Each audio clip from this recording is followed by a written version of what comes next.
And we are live. How's everybody doing tonight? My name is Anthony Brian Logan, and you're watching and/or listening to ABL Live. Thank y'all for being here tonight. You could be almost anywhere in the world, but you're right here with me live in the show, and I appreciate y'all for that. You got a whole lot going on tonight, all over the internets, all over social media, mainstream media, everywhere. Schools are back segregated in Atlanta, Georgia, thanks to a black principal placing black kids in 2 classes, white kids in 6 classes. What's going on with that? We'll talk about that in a little bit. Also, Obama's birthday bash, action-packed, filled with celebrities, no distancing, no masks, nothing of the sort. Are you going to question it? You're not sophisticated enough to question it. This is a vaccinated, sophisticated crowd, so we don't want to hear your complaints. Oh, it doesn't really work that well. It can't stop the spread. Talking about the juice. Oh, well, look, it doesn't matter. We could do whatever we want. We'll talk about that in a little bit. Also, did you guys see that video I did about the scammer Babysitter? I mean, I've seen some scams in my day, but good night. That has to be one of the top 10 worst of all time. We'll talk about that in a little bit as well. And a lot of you guys that told me about this rock out there at UW Madison that was considered racist. We'll talk about all those things and more on tonight's episode of ABL Live. And I thank y'all for joining. Definitely appreciate you guys. You could be almost anywhere in the world, but you're right here with me live in the show. Now, I appreciate y'all for that. Thank y'all for tuning in. Glad y'all here. We got a whole lot to discuss tonight. But first, if you just now coming in, if you're watching it on the restream, whatever you do, hit that like button for me. That helps me out tremendously. If you're not subscribed already, do so as well. All of that helps out a whole lot. So like the video, share the video, subscribe to the channel, do all that good stuff. Also, if you're listening on your favorite audio streaming platform, whether it be Google Play, Spotify, Stitcher, Anchor, etc., please give me a 5-star rating, a review, a comment, a share, whatever you can do on that particular platform, please do so. That'll help me out a whole lot as well. And shout out to all my sponsors. You guys already know how it is. Shout out to patriotpost.us, the best source of news and information on the internet. Patriotpost.us. A lot of my work is on there. A lot of my friends' work is on there. They have their own staff, been around for a very long time. Been around for many, many, many years. Patriotpost.us. Check them out. They're conservative. They're local out here in Chattanooga, Tennessee. So shout out to them. Big fans of what they do over at patriotpost.us. Also, I got to give my boys in the back, bhedesigns.com, a big shout out. They make my flags back here. I got 4 flags on the wall. I got my old ones and new ones, everything. They make a bunch of flags, handmade, wooden, American, just for you, however you want it. You want it just like these, that's fine. You want some that are smaller, different, custom made, bhedesigns.com is where you go. And the links for everything will be in the description below this video. If you're listening to audio only, there should be some kind of description section, and everything should be right there in the mix. Also, of course, my own website, ablmerch.com, hats, t-shirts, stickers, hoodies, mugs, and more. All of that's in the box. And of course, anthonyblogan.com. Whenever I do a video, I always write an article, whether it's a long article, short article, or whatever. But what I always do is source my material. I'll never tell you a thing as a fact without sourcing it. Never. I'll give you my opinion about certain things. Like, I could say that Lori Lightfoot looks like Beetlejuice. That's just my humble opinion. That's just how I feel. I'm not really going to be able to fact check that aside from some side-by-side comparisons, and then you be the judge. But if I give you a fact like saying the vaccine cannot stop the spread, according to the CDC director, Rochelle Walensky, I'll give you that evidence, black and white, audio, video, always on anthonyblogan.com. And I'm going to talk about that as well. This whole thing with the vax and it can't stop the spread. I was in the argument on a Facebook argument, which I try not to do, but they keep bringing me back. They keep calling me. It keeps calling me. And I'm trying to tell this guy, because I was seeing some stuff going on. I'm like, you know what? I got to tell this man that this does not stop the spread. Okay. And he wasn't really understanding. I'm like, look, man, it does not stop the spread. Oh, yes, it does. No, it doesn't. It does not. The CDC itself says it doesn't. And I tried to tell him over and over again, look, man, you're wrong. You're incorrect. So then I had to dig up the video of the CDC director saying it. And even when I showed him the video, he still didn't believe it. It's like, sir, the CDC director got on TV on CNN and said it without me trying to, interpret, without me trying to cut it off and take it out of context. She said it, but it still wasn't enough. Matter of fact, I'm gonna put that video up right now just so I can show you what I am dealing with. All right, give me 1 second here. And thank y'all again for joining. I couldn't do this without y'all, and y'all know that to be 1000% true. Let me go ahead and get this the way I want it, and then we can go ahead and show that. So this is CDC Director Rochelle Walensky on CNN with, I think this is Wolf Blitzer. That's what it looks like. So let's play this video, and you can hear the audio if you're not watching on video to hear what she says about the juice for the bug. Okay. Our vaccines are working exceptionally well. They continue to work well for Delta with regard to severe illness and death. They prevent it. But what they can't do anymore is prevent transmission. So now if you missed that, let's run it back and I'll play the entire thing. This is CDC Director Rochelle Walensky, not a staffer, not some random doctor, the director of the CDC. And remember, this is where Twitter and Facebook and YouTube, this is who they refer to when they want to fact check you. Oh, the CD says this, this, and this, and this. This is who they're referring to, her, Rochelle Walensky. And also the CDC, that's where we get the eviction moratorium. So if you are a landlord and you have a tenant that wants to smoke crack all day and don't want to pay no rent and you can't evict them, she is the reason why. Now, is she a member of Congress? No. Is she the president, vice president, speaker of the House, majority whip? No. Just the Center for Disease Control and Prevention director. That's it. But let's run it back and you can hear it from the very beginning so you don't have anything taken out of context at all. One more time. Okay.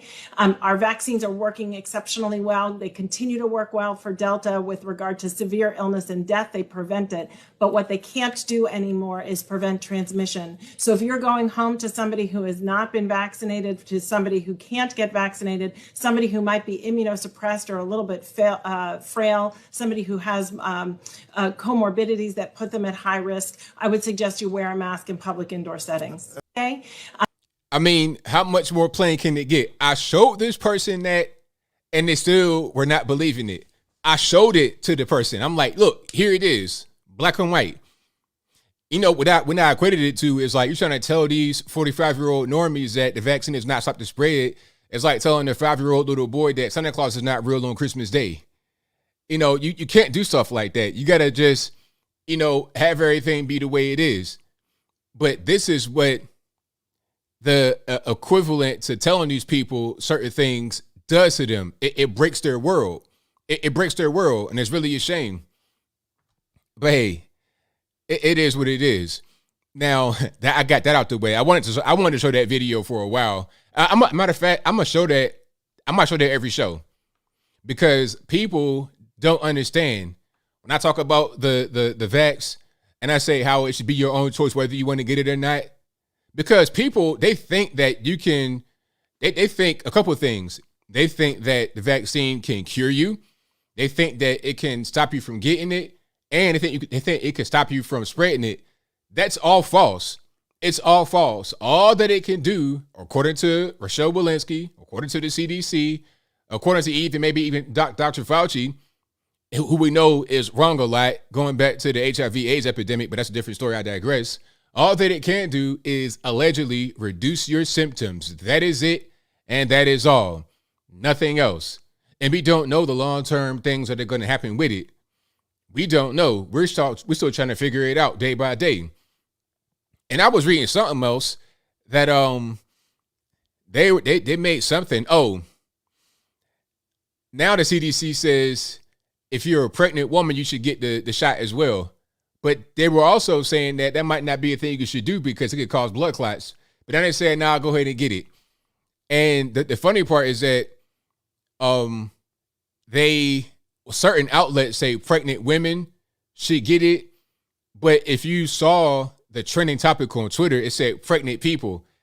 Now, if you're not really in tune with all these, all the little language cues they give you, all the little dog whistles, pregnant women is the appropriate thing to say, because if you are not a woman, you cannot be pregnant. Yes. I mean, that's just what it is. But in the new woke culture that we got going on, someone may be born as a woman, but instead of ovaries, woman, and everything else, and then later on they identify as a male. So they are male identifying while at the same time being pregnant with a baby. So they can't say pregnant women, they got to say pregnant people, because according to science, I suppose, you could be a pregnant man. But I was always told, if we're going to trust the science and believe the science, I was always told that you cannot be a man and get pregnant. Hey, if I'm wrong about that, let me know in the comments. If I'm wrong about biology, if I'm wrong about basic things like that, let me know in the comments. But I'm being told something different now. So the same people that say trust the science, believe in the science, don't trust and believe in basic science. They're talking about things they don't know yet about what's the effects of this thing's going to be as far as the shot. They don't know. I don't know. They don't know. But yet they have all the science behind them some kind of way. But things that we do know, like men can't have babies. Oh, it's kind of a gray area, man. You don't want to be a bigot.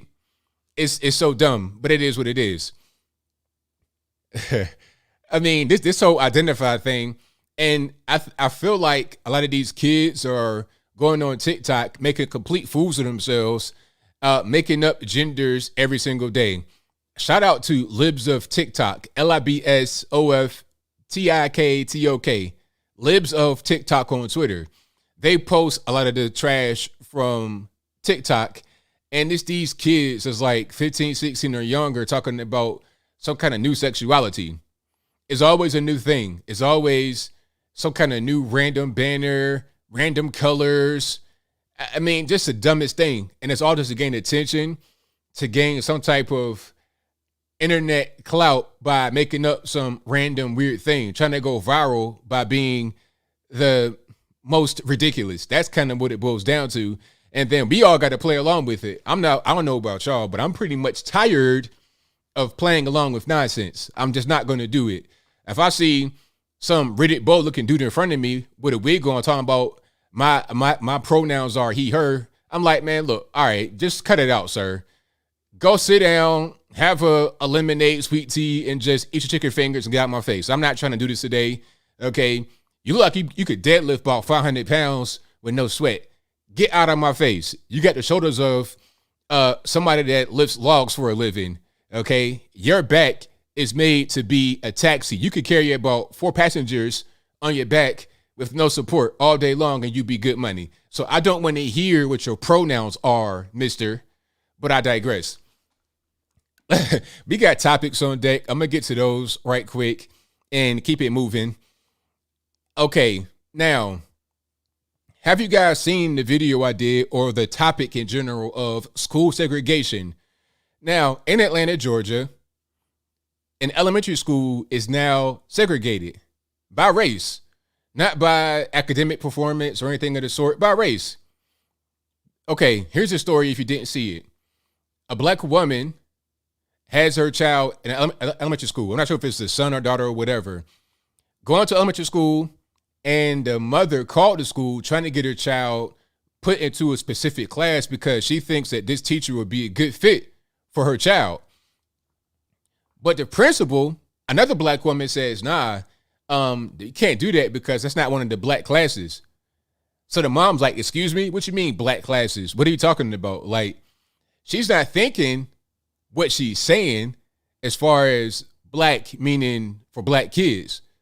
But the principal, again, the black woman was like, nah, we have black and white classes. So there's classes for black kids and there's classes for white kids. I think there's 2 classes for the black kids with their own teachers and 6 classes for the white kids with their own teachers. And the principal didn't really explain why, as far as I know, but they were able to call the school and get some other person, some administrator on the line who I think was also black.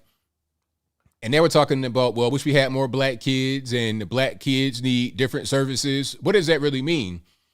That can mean a variety of things. First of all, aside from what it means, it's illegal. You cannot do that. Okay, you're a public school, you get federal funding, state funding. That's called discrimination based on race. Okay, we have the Civil Rights Act, 1964. You're violating that 1,000%. And the mom did, however, file a suit, a civil suit with the Department of Education. So this might go to the Supreme Court. If it shouldn't go all the way there, it should be handled pretty early in, lower court. You cannot segregate schools based on race. Now, if kids want to go to the lunch table and sit amongst themselves, you can't police that unless you have assigned seating. But if you have open seating, they can sit wherever they want.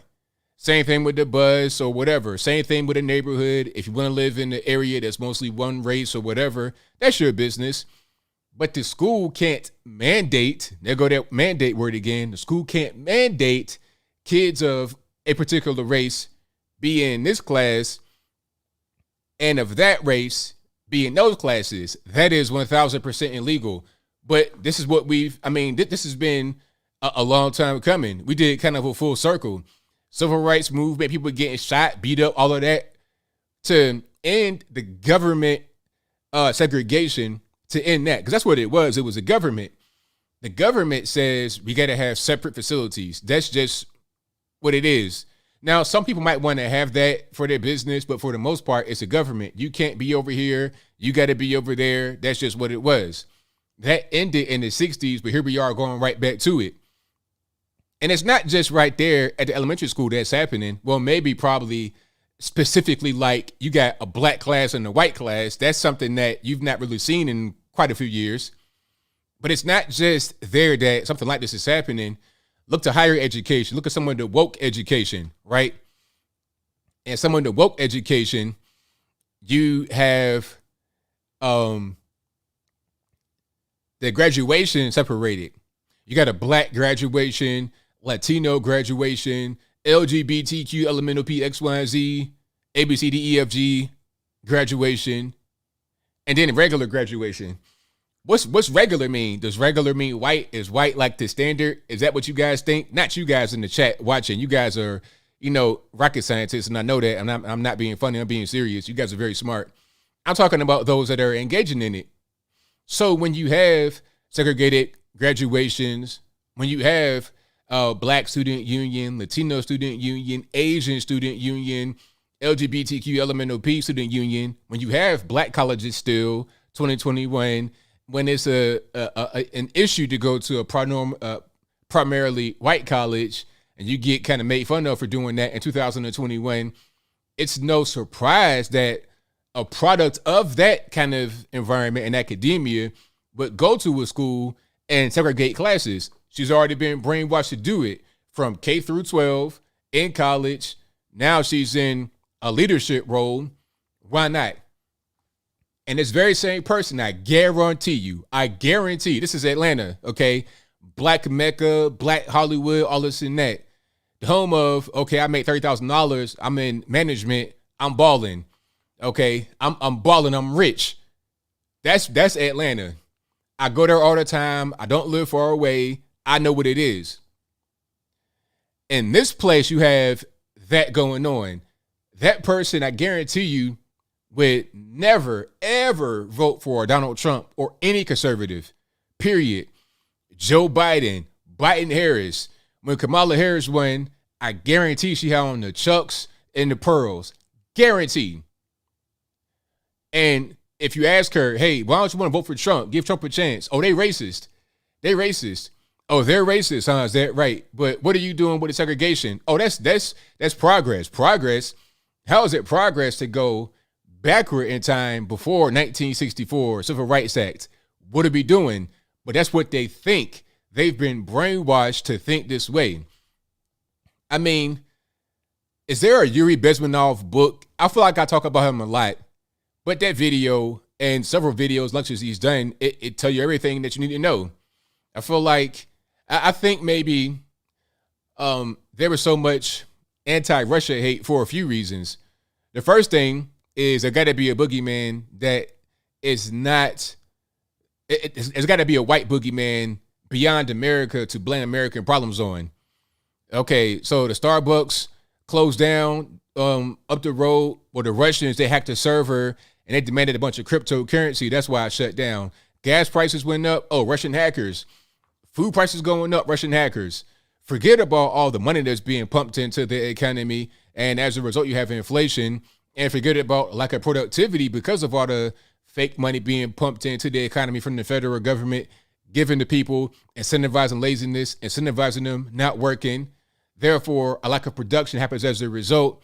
And since there's less production, you're going to have higher prices because there's a scarcity of items due to a lack of production that causes inflation. Rather than blaming those obvious reasons for prices going up, we're going to blame the Russian hackers. The Russians are mostly Christian, mostly white nation, so blame it on them. Also, a lot of Russian people will tell you what's going on in America is not going to work. This communism, socialism is not going to work. They've already lived through it. They know what how the whole game works. There's only so long you can live on someone else's money before you can't live on their money anymore. That's how this whole thing operates. It's always the same way. It's never any way different, ever. It's always the same. Yeah, they hacked the sun. Exactly, Shinobi. Russians hacked the sun. Russians hacked the road, give you potholes. That's what they did. Rather than just saying, you know what, we're not doing a good job here governing, you want to blame the outside world. You want to blame the foreign white man. It's all right to be xenophobic when it comes to the white man, but when it comes to the Chinese guy sending you a whole bioweapon, you can't be xenophobic then. You can't call it the Chinese virus, although it came from China in a lab, and it could have been intentional to infect the entire world, to take over the entire world. They may have the cure over there, but they won't give it to you. Remember when the virus was raging over in Wuhan? It was raging. We all saw it. We all saw the videos. You had guys dying, killing over, coughing up blood, all this, that, and the third. It was much worse over there than what we have seen over here, at least from the videos. I was seeing some Resident Evil type stuff. I'm talking about, I'm expecting them guys to turn into zombies and start clicking everywhere. I'm expecting 28 days later to happen at any moment in China. I thought I was watching a video game. We saw all that unfold on the internet, on television, in real time. But what did they do over in China? They shut down travel between Wuhan and Shanghai, Beijing, and anywhere else. They shut down the entire Hubei province. But they were allowing flights to leave the country and spread the germ to Italy, to other parts of Europe, to North America, South America, wherever. And it wasn't no problem. But it wasn't on purpose. Okay. I'm not saying it was, but if it was, then there's no surprise. We saw what happened. The media want to tell you, don't believe your own eyes. We're going to be your eyes. So don't look. Just keep your eyes shut, and we'll tell you what to see.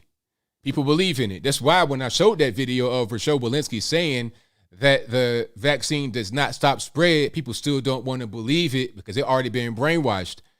They've already been told that the vaccine will fix everything. It'll save everything. And the reason why they're about to go back on lockdown is because of the unvaccinated, not even knowing that the Pfizer vaccine was only 42% effective, 42% effective in the month of July. So 58% ineffective.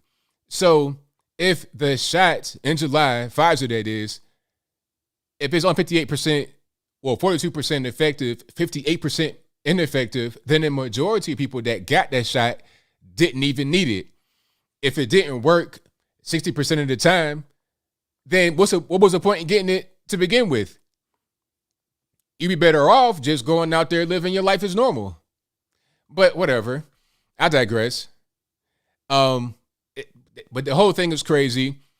And I think that it all starts from early age, K through 12 education. That's how you're able to get brainwashed in this way. And it's always the same story wherever you go. And speaking about the juice, the bug, and the spread and everything else, let's talk about that Barack Obama birthday party. Did you guys see the party?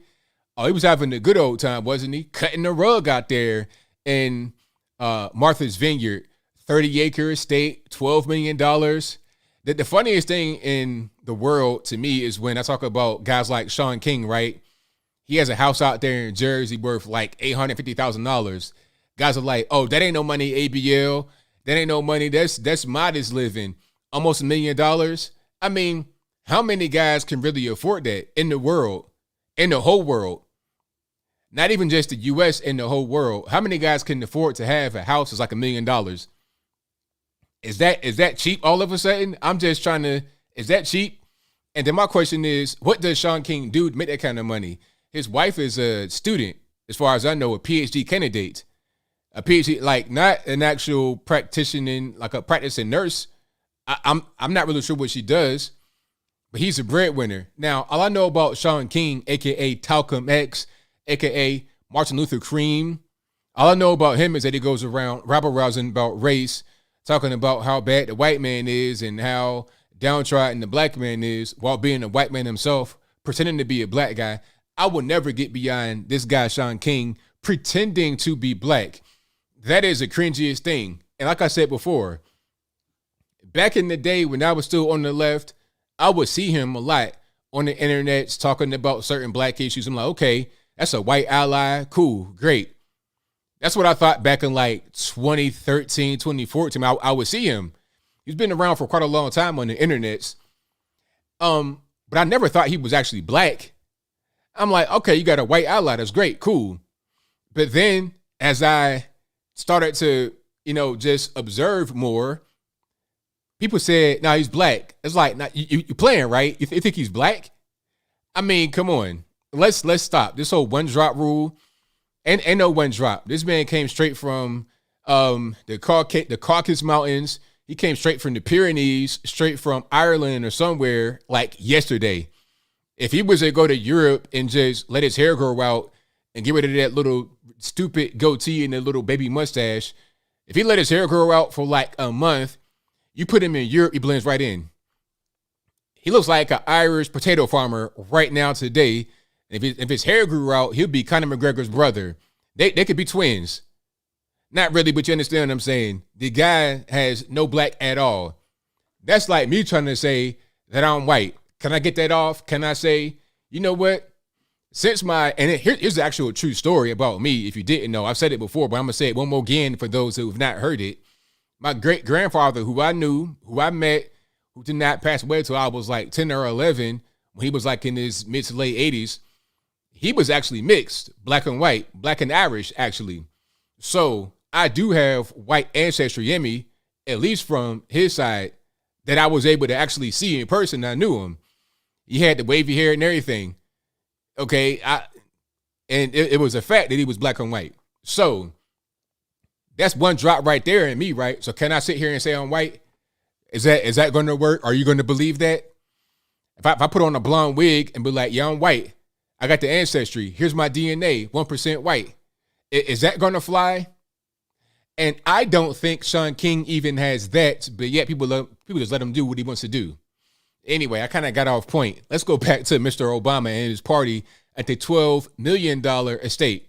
Oh, the reason why I said Shaun King and the money is because I was being told there's no money, but it's like, what does he really do to get $1 million house? What does he do to get that? How are you able to afford that? What do you bring to the table aside from this victimhood narrative, aside from grievance culture? And the same thing about Barack Obama. How does he afford this estate, 30-acre, $12 million? That's just one of his homes. He has other homes. He had a home in Chicago. Did he sell it? I'm not really sure. But I remember watching that home in action. They had all types of gates and security and whatnot. But the same guy would say, open the southern border up. And if you have a border wall, that's racist. But if you have a wall on your house, then that's not racist. Anyway, he had a home in D.C. as well. Martha's Vineyard, $12 million, 30 acres. He has a gigantic party, has a big tent out there. And the funniest thing, one of the other funny things I saw was people defending him, talking about, oh, the party was outside. Okay, you see a giant circus tent with walls, a ceiling, windows. Is that outside? It's not inside his actual house, but is it outside? It's like New York where they have the outdoor dining. It's like, yeah, it's not inside the restaurant, but there's like a makeshift shack type deal out there. So it has a roof and windows, HVAC, all that good stuff. It's like, come on, that is not outdoors. It's indoors because you're inside. So here is the venue. You see it on the screen right there. That's his home in the back, of course, at the top of the picture. That's his home, the sprawling 30-acre estate. And there is the clown tent right there. Looks pretty enclosed to me. Looks pretty enclosed and pretty massive as well. And a lot of people were in there. There was controversy because they said it was like 600 people. Well, it was supposed to be that many. 400 guests and 200 staff to help make sure everything went well. Everybody gets their drinks on time, their Hennessy, the watermelon. I'm not being racist. They had that there at the party. They were eating and drinking Hennessy, watermelon, chicken. That's what they had. Scout's honor. But this is okay, right? This is okay. But if you want to send your kids to school with no mask on so they can breathe, your 8-year-old little boy or girl, no mask, depending upon where you live, there might be an issue. Oh, because we got the variants, all this and that. Meanwhile, throughout the entire time, they said that kids almost never have any kind of complications. And when they do show kids that have complications, they're looking like they're one hamburger away from 1,000 pounds on the metric scale. Like they look like they can. You need the whale scale to weigh them properly. That's just calling it what it is. Let's not play games. If you have complications as a very young person, you just generally are not healthy. You've never seen a 6-year-old boy on a ventilator because of this. Just be real. And if you do, then he already had problems that existed long before this bug came into his life. But here is the venue, and they said, you know what? If you think that this is somehow wrong or whatnot, then you just don't understand, because this was a vaccinated and sophisticated crowd. Can I find that right quick? I need to find that just so I can show it to you one more time. I know I did the video, but I got to show it to you. I have to. Circus tent for all the clowns. That's right, Teresa. Circus tent for all the clowns. Big facts. And can we see it here? Hold on. Oh, there we go. One more time. Other people said, this is really being overblown. They're following all the safety precautions. People are going to sporting events that are bigger than this. This is going to be safe. This is a sophisticated, vaccinated crowd, and this is just about optics. It's not about safety. I mean, it's told to you right there. You see, but we already knew this. We already knew that's how they operate. They could do whatever they want because they're sophisticated, they're vaccinated, they can do whatever. And then my thing is, what's the point in even saying the whole vaccinated part? Because I showed you at the beginning, Rochelle Walensky said the vaccine cannot stop the spread and it cannot stop you from getting it. You are going to catch it, according to the CDC director, and spread it. All they can do is reduce your symptoms. So why does it matter if they got the shot or not? You can still catch it and spread it. And if we're trying to reduce the spread by having masks and lockdowns and things of that nature, then how can they justify this party? How can anyone that went to that party say anything about wearing masks, staying home, staying inside, locking down? How can they say anything about it? How can Barack Obama or Michelle, how can they say anything about masks or lockdown anymore? They can't, because you can't have this whole thing, do as I say, never as I do. If you want me to do something, you lead by example.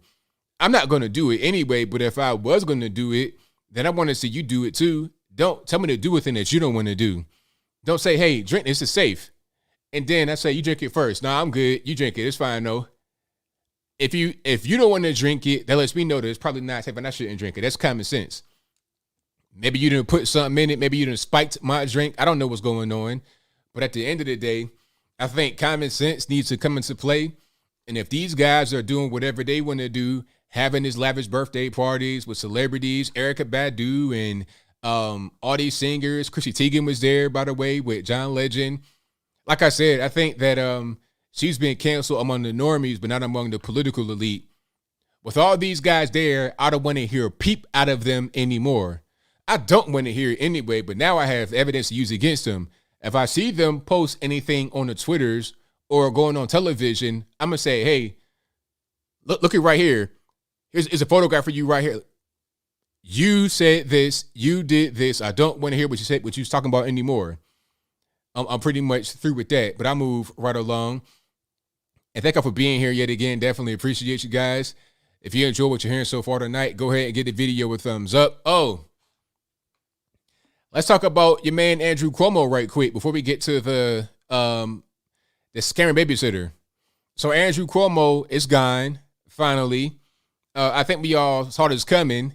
I figured that this whole sexual harassment scandal would be the last straw. That'd be what gets him. And as I said before, it's amazing how this got him, but the nursing home scandal, where I'm hearing thousands of seniors died in nursing homes in New York unnecessarily because of his policy of putting COVID positive patients in a nursing home.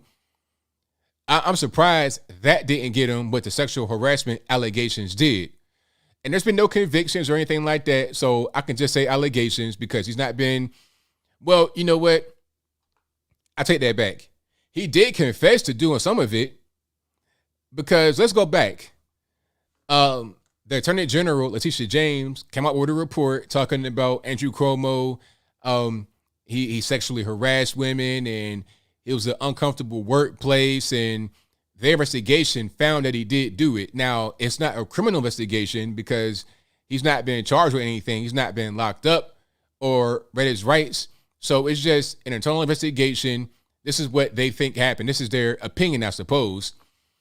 But part of the complaint was he kissed women on the cheek. He said something like "Ciao Bella," just getting a little bit too touchy-feely. That was the crux of the report. And if I'm wrong about that, let me know in the comments. He said that he does get touchy-feely with men, with women, had that really cringy photo montage, that photo gallery of himself kissing on people. And he's like, well, I'm Italian, so hey, this is just what I do. He doesn't mean anything bad by it. And you know what? Maybe some things he says, maybe that's right. Maybe as far as, a kiss on the cheek and stuff like that, maybe that's right.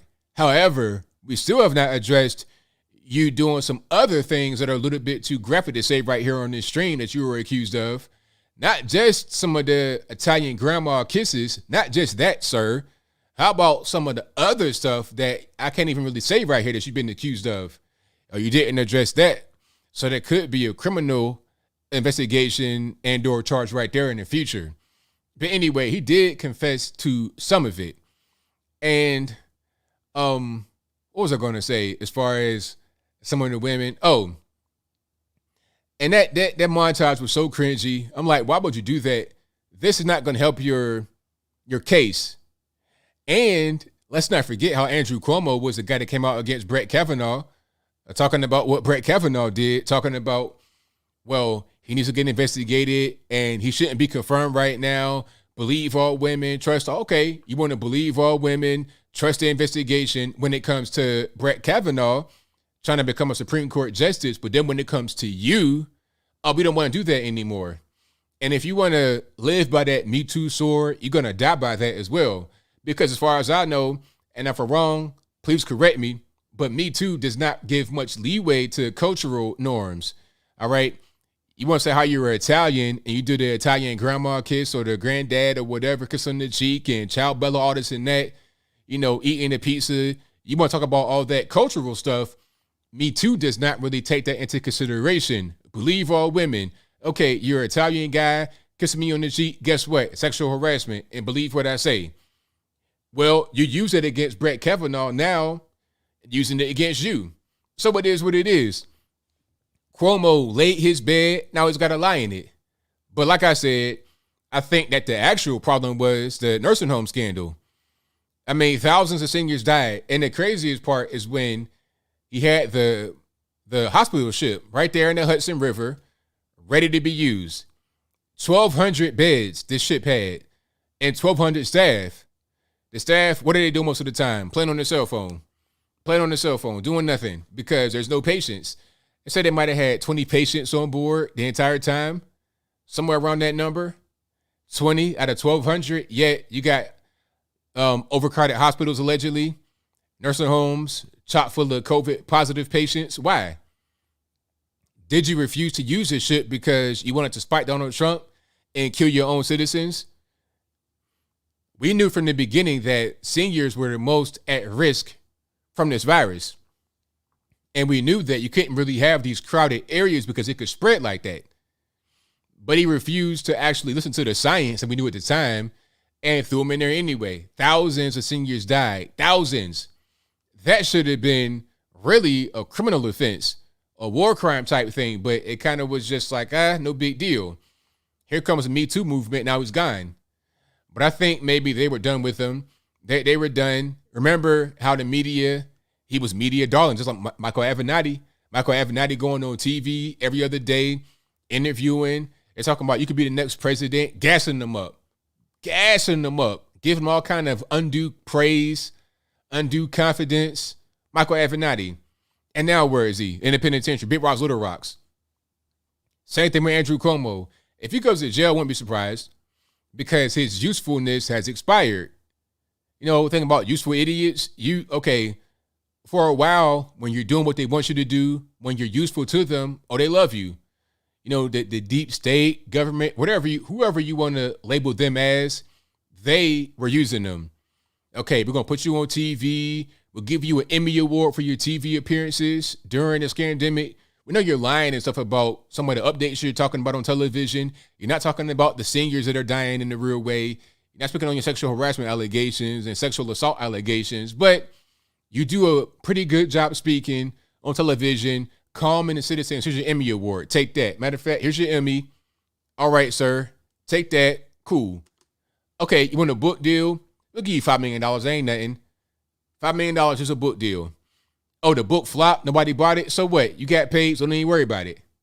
They gave him everything he wanted. He can go on TV with his brother and joke about his childhood, having the big Q-tip swab, playing around with that. Like you like American Gladiator. Cool. Everything's going great. Everything is going swell. Oh, and of course, thank you, Dent Machine. Your man, Don Lemon, talking about he's got a crush on him. Oh, not only Don Lemon, but also Trevor Noah. They're quote unquote Cuomo sexual. That's what they said. Then when it's like, okay, he's done. We have no more use for him. Throw him away. You went from being a quote unquote Cuomo sexual to he's trash, worst governor ever. Believe all women. That's how they do because his usefulness has expired. Now, how about his brother, Chris Cuomo? Is he talented as an anchor? What does he bring to the table? Can we get somebody else to be right there in that primetime slot that can do the same thing he does? Surely you can, because how hard is it to find another anchor somewhere on local television, a different mainstream network to replace him? Okay, they can get Don Lemon to do 2 hours and it won't be nothing. Okay, give him a little bit more makeup, a little more coffee or something like that, and he'll be good to go for another hour. It's nothing. Okay, matter of fact, put a black trans woman right there in Chris Cuomo's place. Oh, because we did threw his brother away. We can't keep him here. It's going to be awkward because the story for a while has been Andrew Cuomo stepping down from the governor of New York. Chris can't talk about it. Chris cannot talk about stepping down. He can't speak on the sexual harassment. He can't speak on the seniors dying. And Chris Cuomo was involved with a lot of this stuff. When these allegations came to light, he's on the phone giving counsel. Oh, you should do X, Y, and Z, bro. You should do this for that, bro.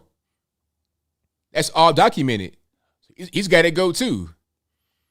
You're going from, oh, he's so handsome and he's so great to now he's trash, throw him away. That's how they do. And these guys are going to be super angry when it happens. But hey, to prevent the anger, we'll put you in jail. That's where Michael Avenatti is in penitentiary right now.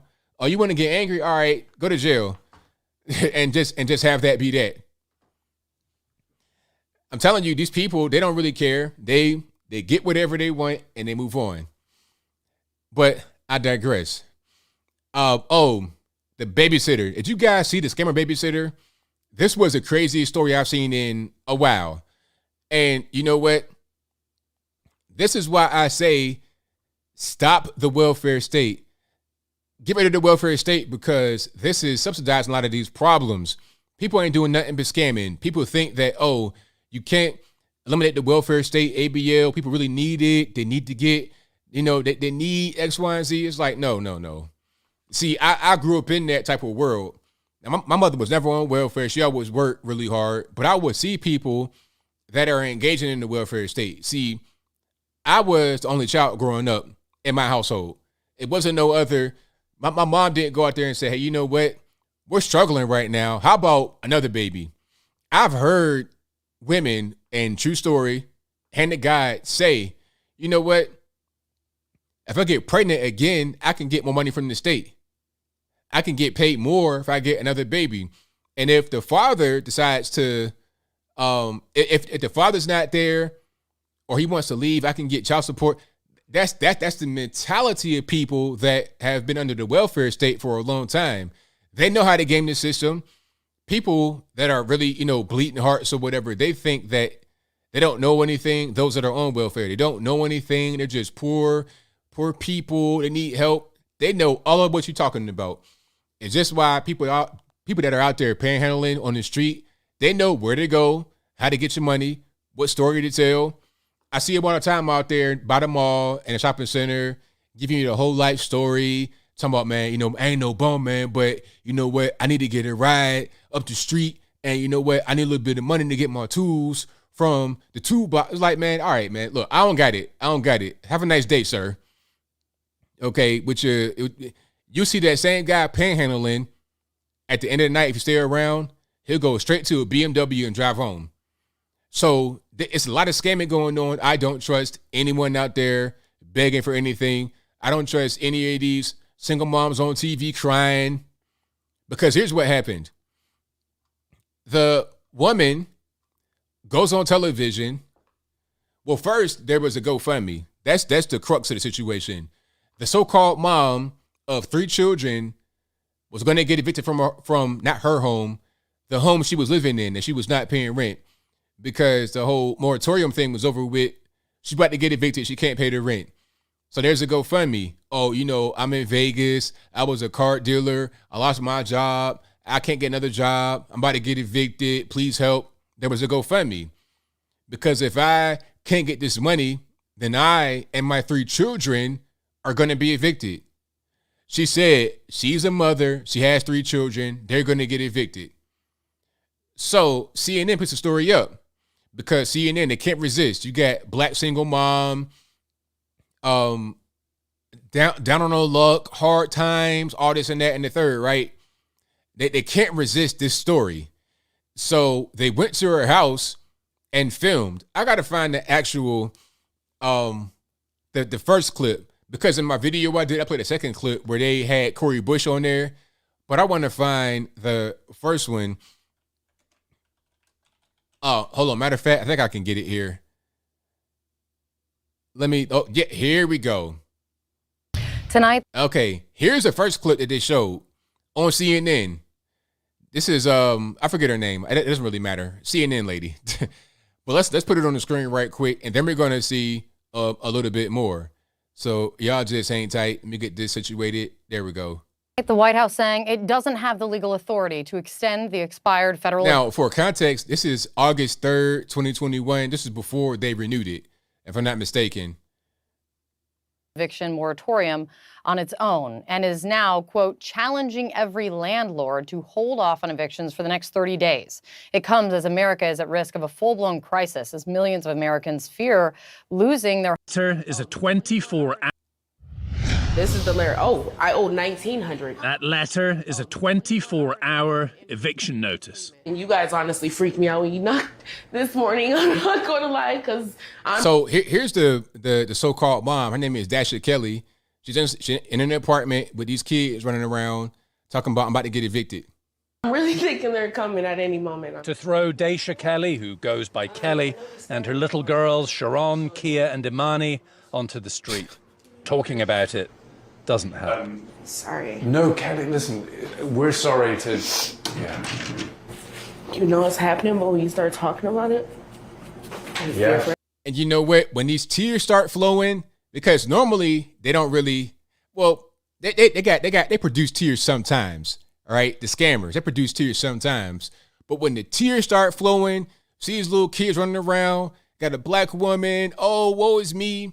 The money come flowing into the GoFundMe. Scamming white liberals, especially, mostly 80% white liberals, and then a few black liberals and everybody else. It's like it's bringing all of my emotions back up. I'm sorry.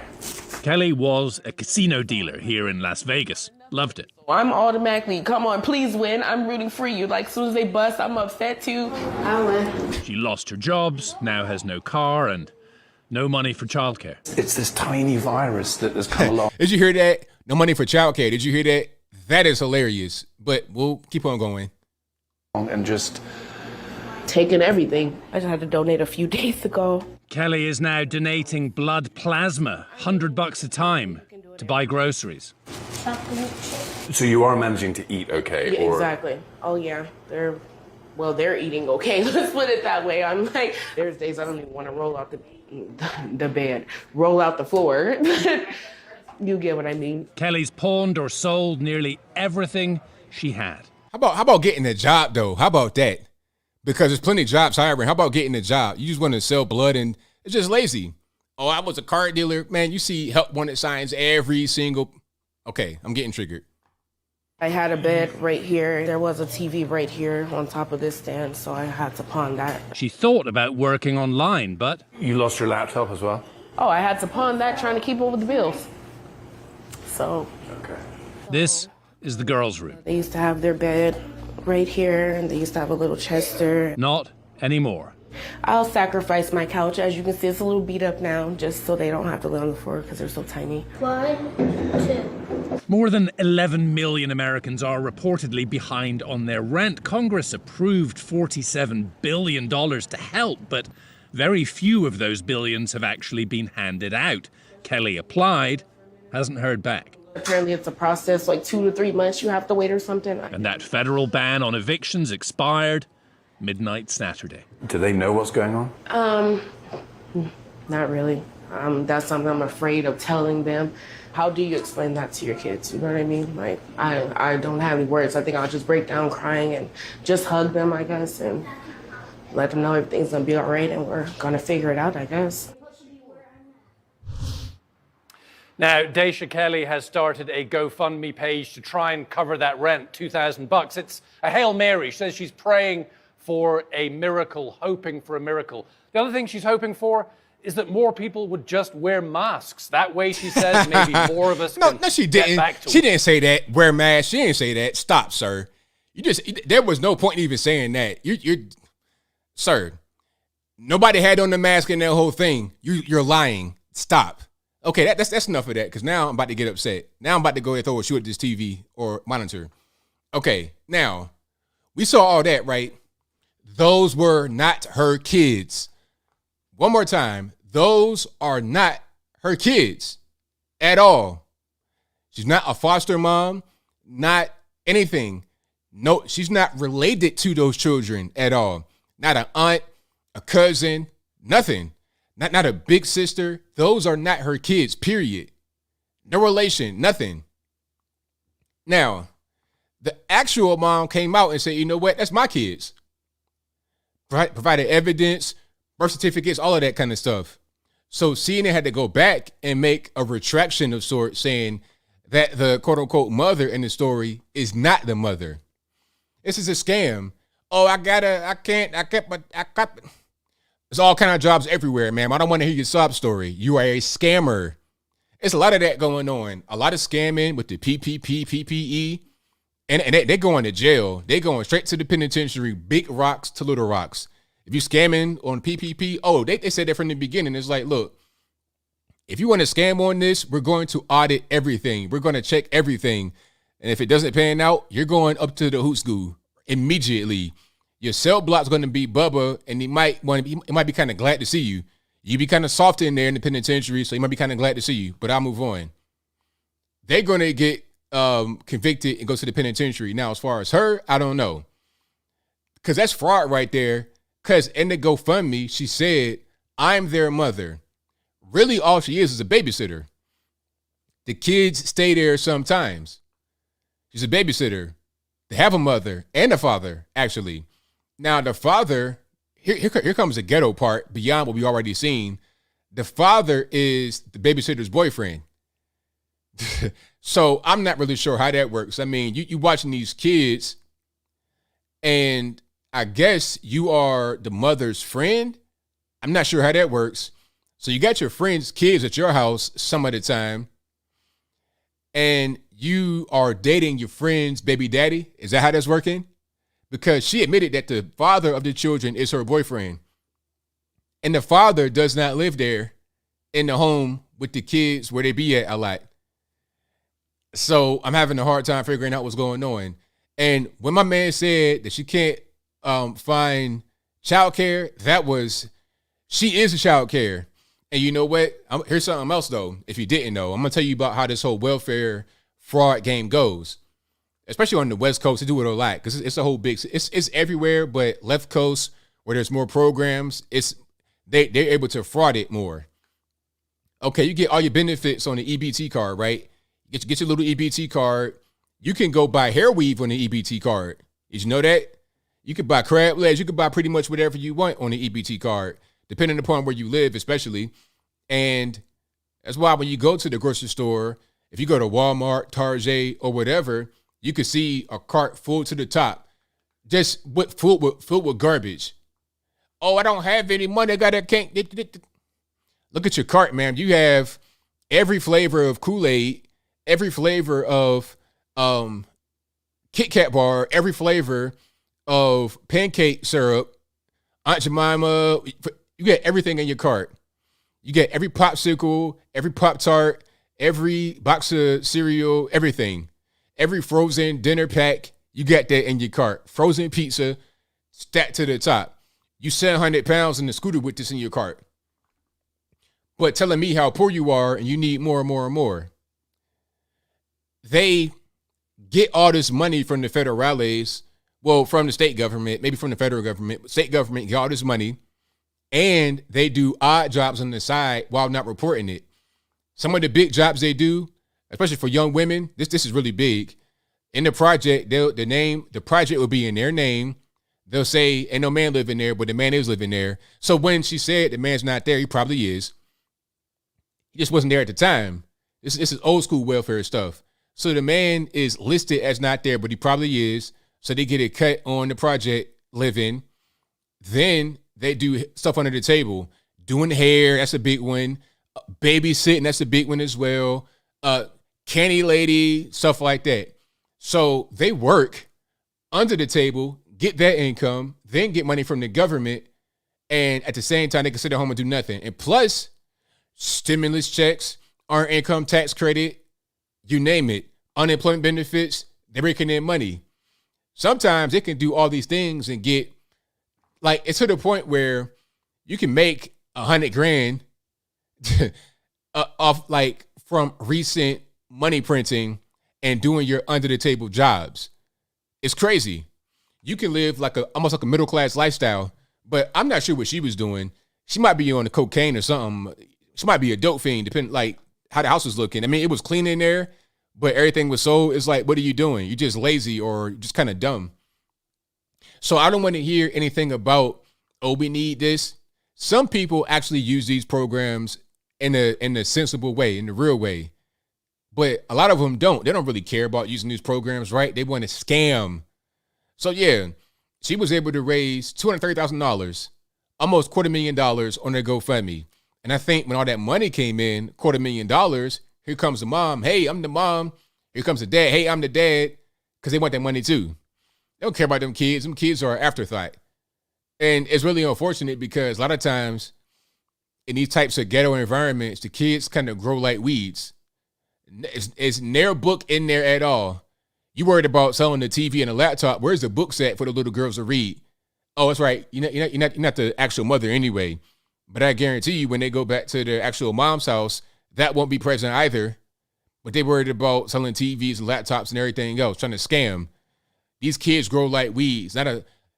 Weeds are unwanted and they just grow without being tended to. But a garden has got to be tended to. You got to put effort and work into it. You got to maintain the garden. That's not how a lot of these kids in these ghetto environments grow up, unfortunately. And then when they go out there and they want to kill somebody, oh, it's my baby. Matter of fact, hold on. I got a video. I want to show you guys right quick. Did you guys, and you know where I'm going if you have seen the video already.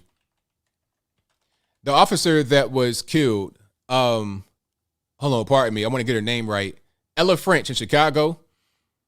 So you have Eric Morgan and Imante Morgan. They are the ones that killed her, or they're the ones that have been arrested. Pardon me. I don't want to say killed because I don't want to say the wrong thing. Okay. And hold on. Now, these guys are brothers. You see the similarities.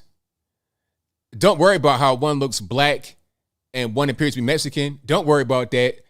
We all know what's going on. Anyway, their mother said something, made a statement, and I got to put it on the screen. And, of course, rest in peace to Ella French. Really unfortunate, unnecessary, totally sad. And that type of stuff goes on all the time. And a lot of times it kind of gets swept up under the rug like it's not really a big deal, and it is a big deal. Well, she was like 28, 29 years old. Really sad. Really, really sad. But I want to show a video of the mother because the mother then came out and gave her 2 cents on the whole situation. The mother of the boys. And shout out to Right Wing Angel, my man, who put this video out. And Oliver Mack. Shout out to my man, Oliver Mack. We were on the show last time with Brennan Tatum.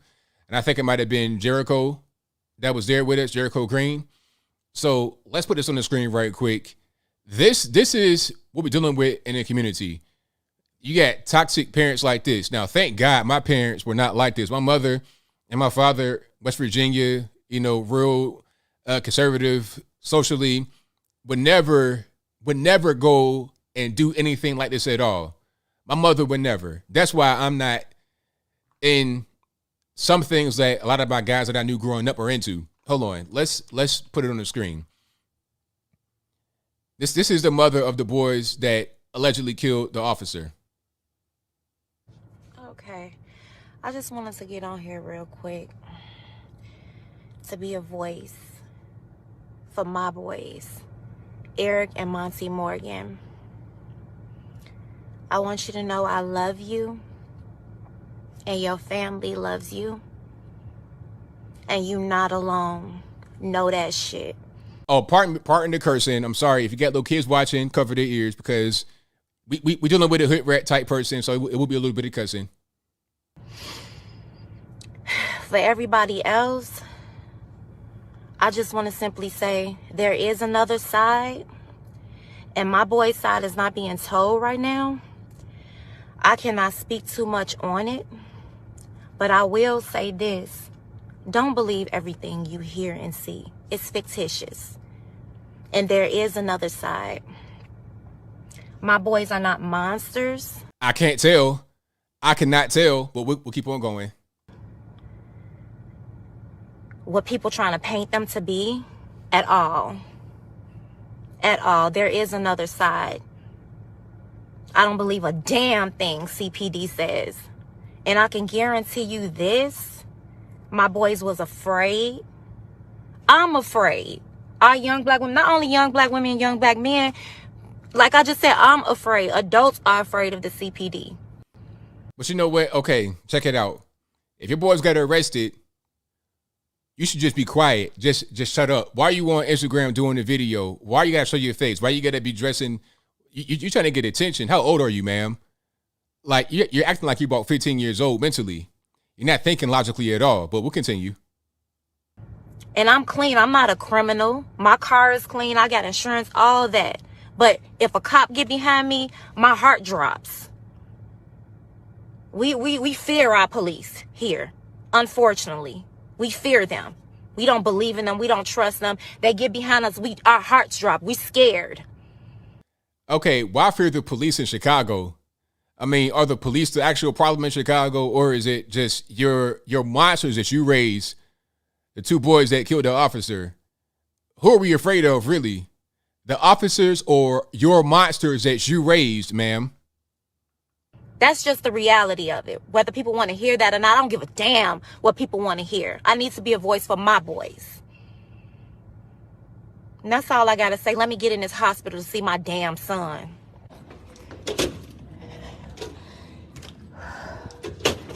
Oh, there's more. Yes, there is more. This ain't over. There's more. And you're going to see if this kind of behavior permeated, like if this kind of behavior was in the home a lot and it kind of permeated and it was just everywhere, you're going to see why those kids became monsters. Can you open the door? I'm trying to see my son. Open this motherfucking door. Amonte Morgan, my son. So now she's in the hospital, if you don't know. Inside the hospital, trying to go, like, it's like an ER type place, I presume, because I'm not really sure if he got shot while being pursued by the police. I'm not really sure what happened, but he's in the hospital and she wants to go see him. So now here's a nurse trying to talk to her, asking, okay, like, where's he at? What's going on? I want to see my son. Oh, hold on. Monty! Monty! Don't touch me! Get away from me! Stop. So now, if you're not listening, if you're not watching, now she's being arrested for just trying to barge in the hospital, go wherever she wants to go. They're telling her, stop. Like, what are you doing? And the whole time, she has a cell phone out filming it. Attention grabbing. Again, how old are you, ma'am? You got these two grown monsters, but you look like you about 15 years old mentally.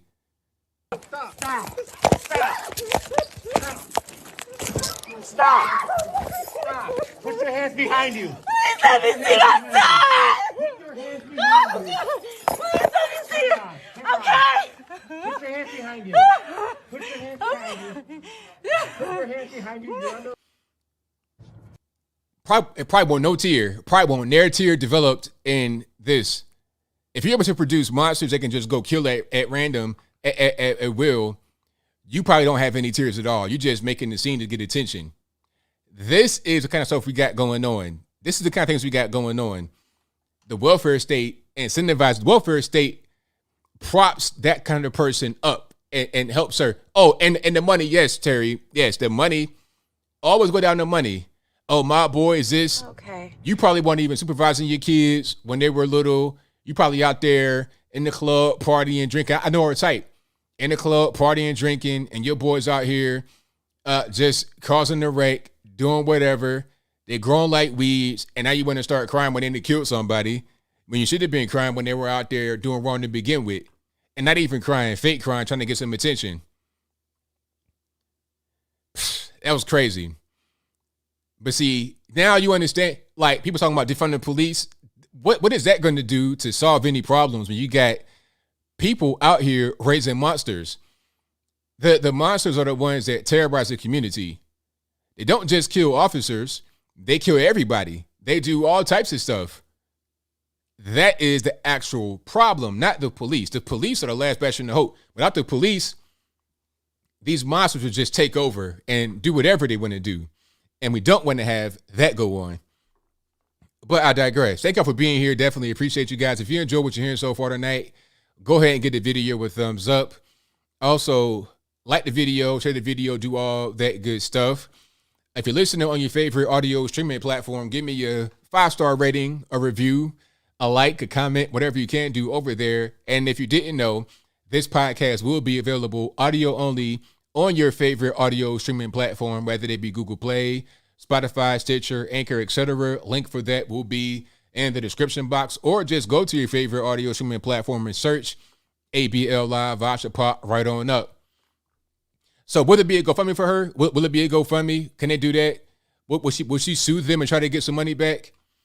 That video might kind of hurt her case. I think maybe the need for attention and to get Instagram clout may have damaged her ability to get money. It's stupidity, but it is what it is. I'll move on. I digress. Exactly, Sprite M. Don't defund the police. Defend the police. There you go. That's how you do it.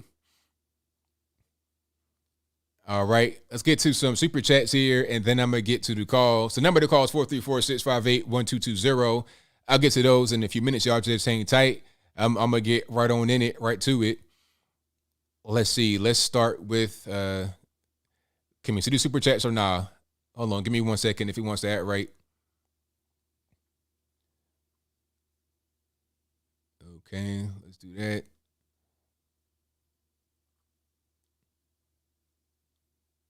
Wow, it's not even gonna. That's weird. All right, give me 1 second because I can see these, but for some reason it's not letting me see them. It's weird. I think it's this. I think I see what's going on. Give me a second. Yeah, I think I know what's happening. They got this little theme that's changed. And once we change that, then I think we'll be good to go. Hold on. Mark Stravino says, "Who do I like better, Chicago Mayor or Sean King?"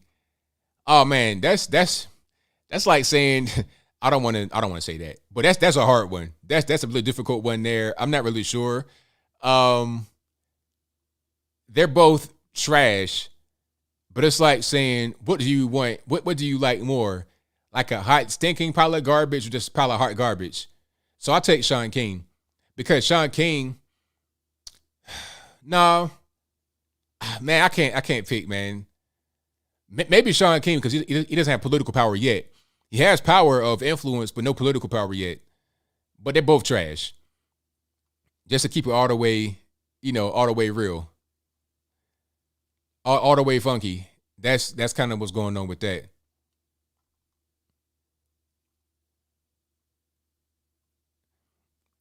All right, I can't.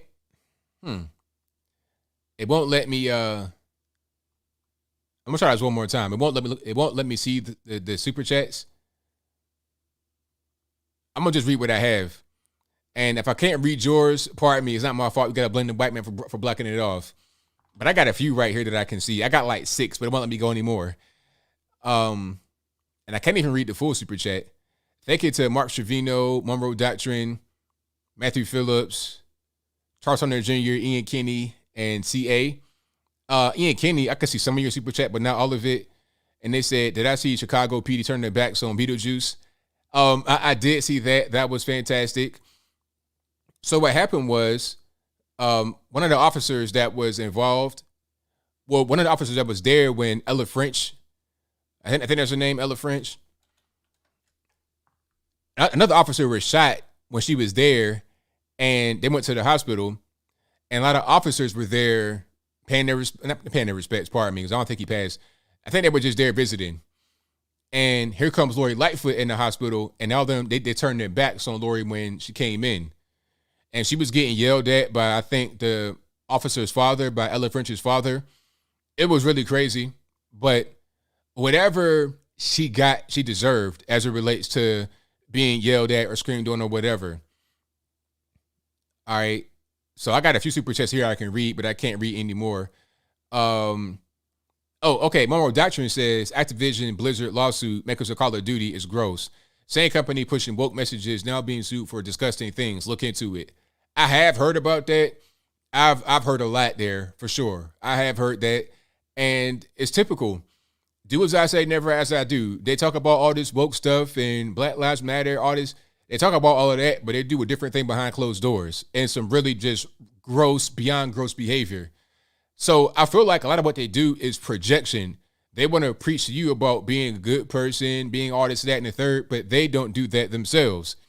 That's always how it is. It's always like that. All right, so let me get to the other one. Bo versus Windshield said, Dr. Spock said, stop spanking. 3 generations later, we have uncontrollable youth. Bring back what worked for 10,000 years. Exactly. Right. These kids, I forget who it was. It may have been Will Smith and his family talking about they don't have discipline or rules for their kids. They let them pretty much do whatever they want. And it's like, how can you do that? Why would you do that? Why would you just want to let kids roam and do whatever? That shouldn't be how it goes. You should have boundaries for your kids. You got to break, like I said, you can't be having these kids grow up like weeds. They got to grow like a well-tended to garden. And if they're not growing that way, then they're going to have problems. And this is the way it always is. But for some reason, people can't see that. They can't see it or they don't want to see it. I'm not really sure which is which. All right. And shout out to Labrador Bulls who says, ABL, if you want to showcase Showdown on The Price is Right and one of your prizes was a trip to New York City, would you turn it down? Now, I would accept it, but sell it to somebody. Pardon me. I don't know what I think that was a video on my Instagram. But I wouldn't turn it down. I'd take it and I'd sell it to somebody. If you want to go, smoke crack for a living, if you want to go be a professional crack smoker, or you want to fight crime, you want to put on a superhero outfit and go to Gotham City, then here, I'll sell it to you for the low. $500 below MSRP. What's up? Yeah. But I'm not going to New York. I'm not going to do that. If I can't sell it, then I can't sell it. But I'm going to try to sell it and make money off of that. But I'm not going to go. When I was in the New York airport, I didn't like New York. I don't like big cities like that. I don't like really, really, really humongous cities. LA, I didn't like. New York, I don't like. I'm not a fan. Miami was cool, just hot, but it was cool. But New York, nah. LA, no. All right. So let me get to the calls. And like I said, the super chats, I can't see them. The ones that were already there.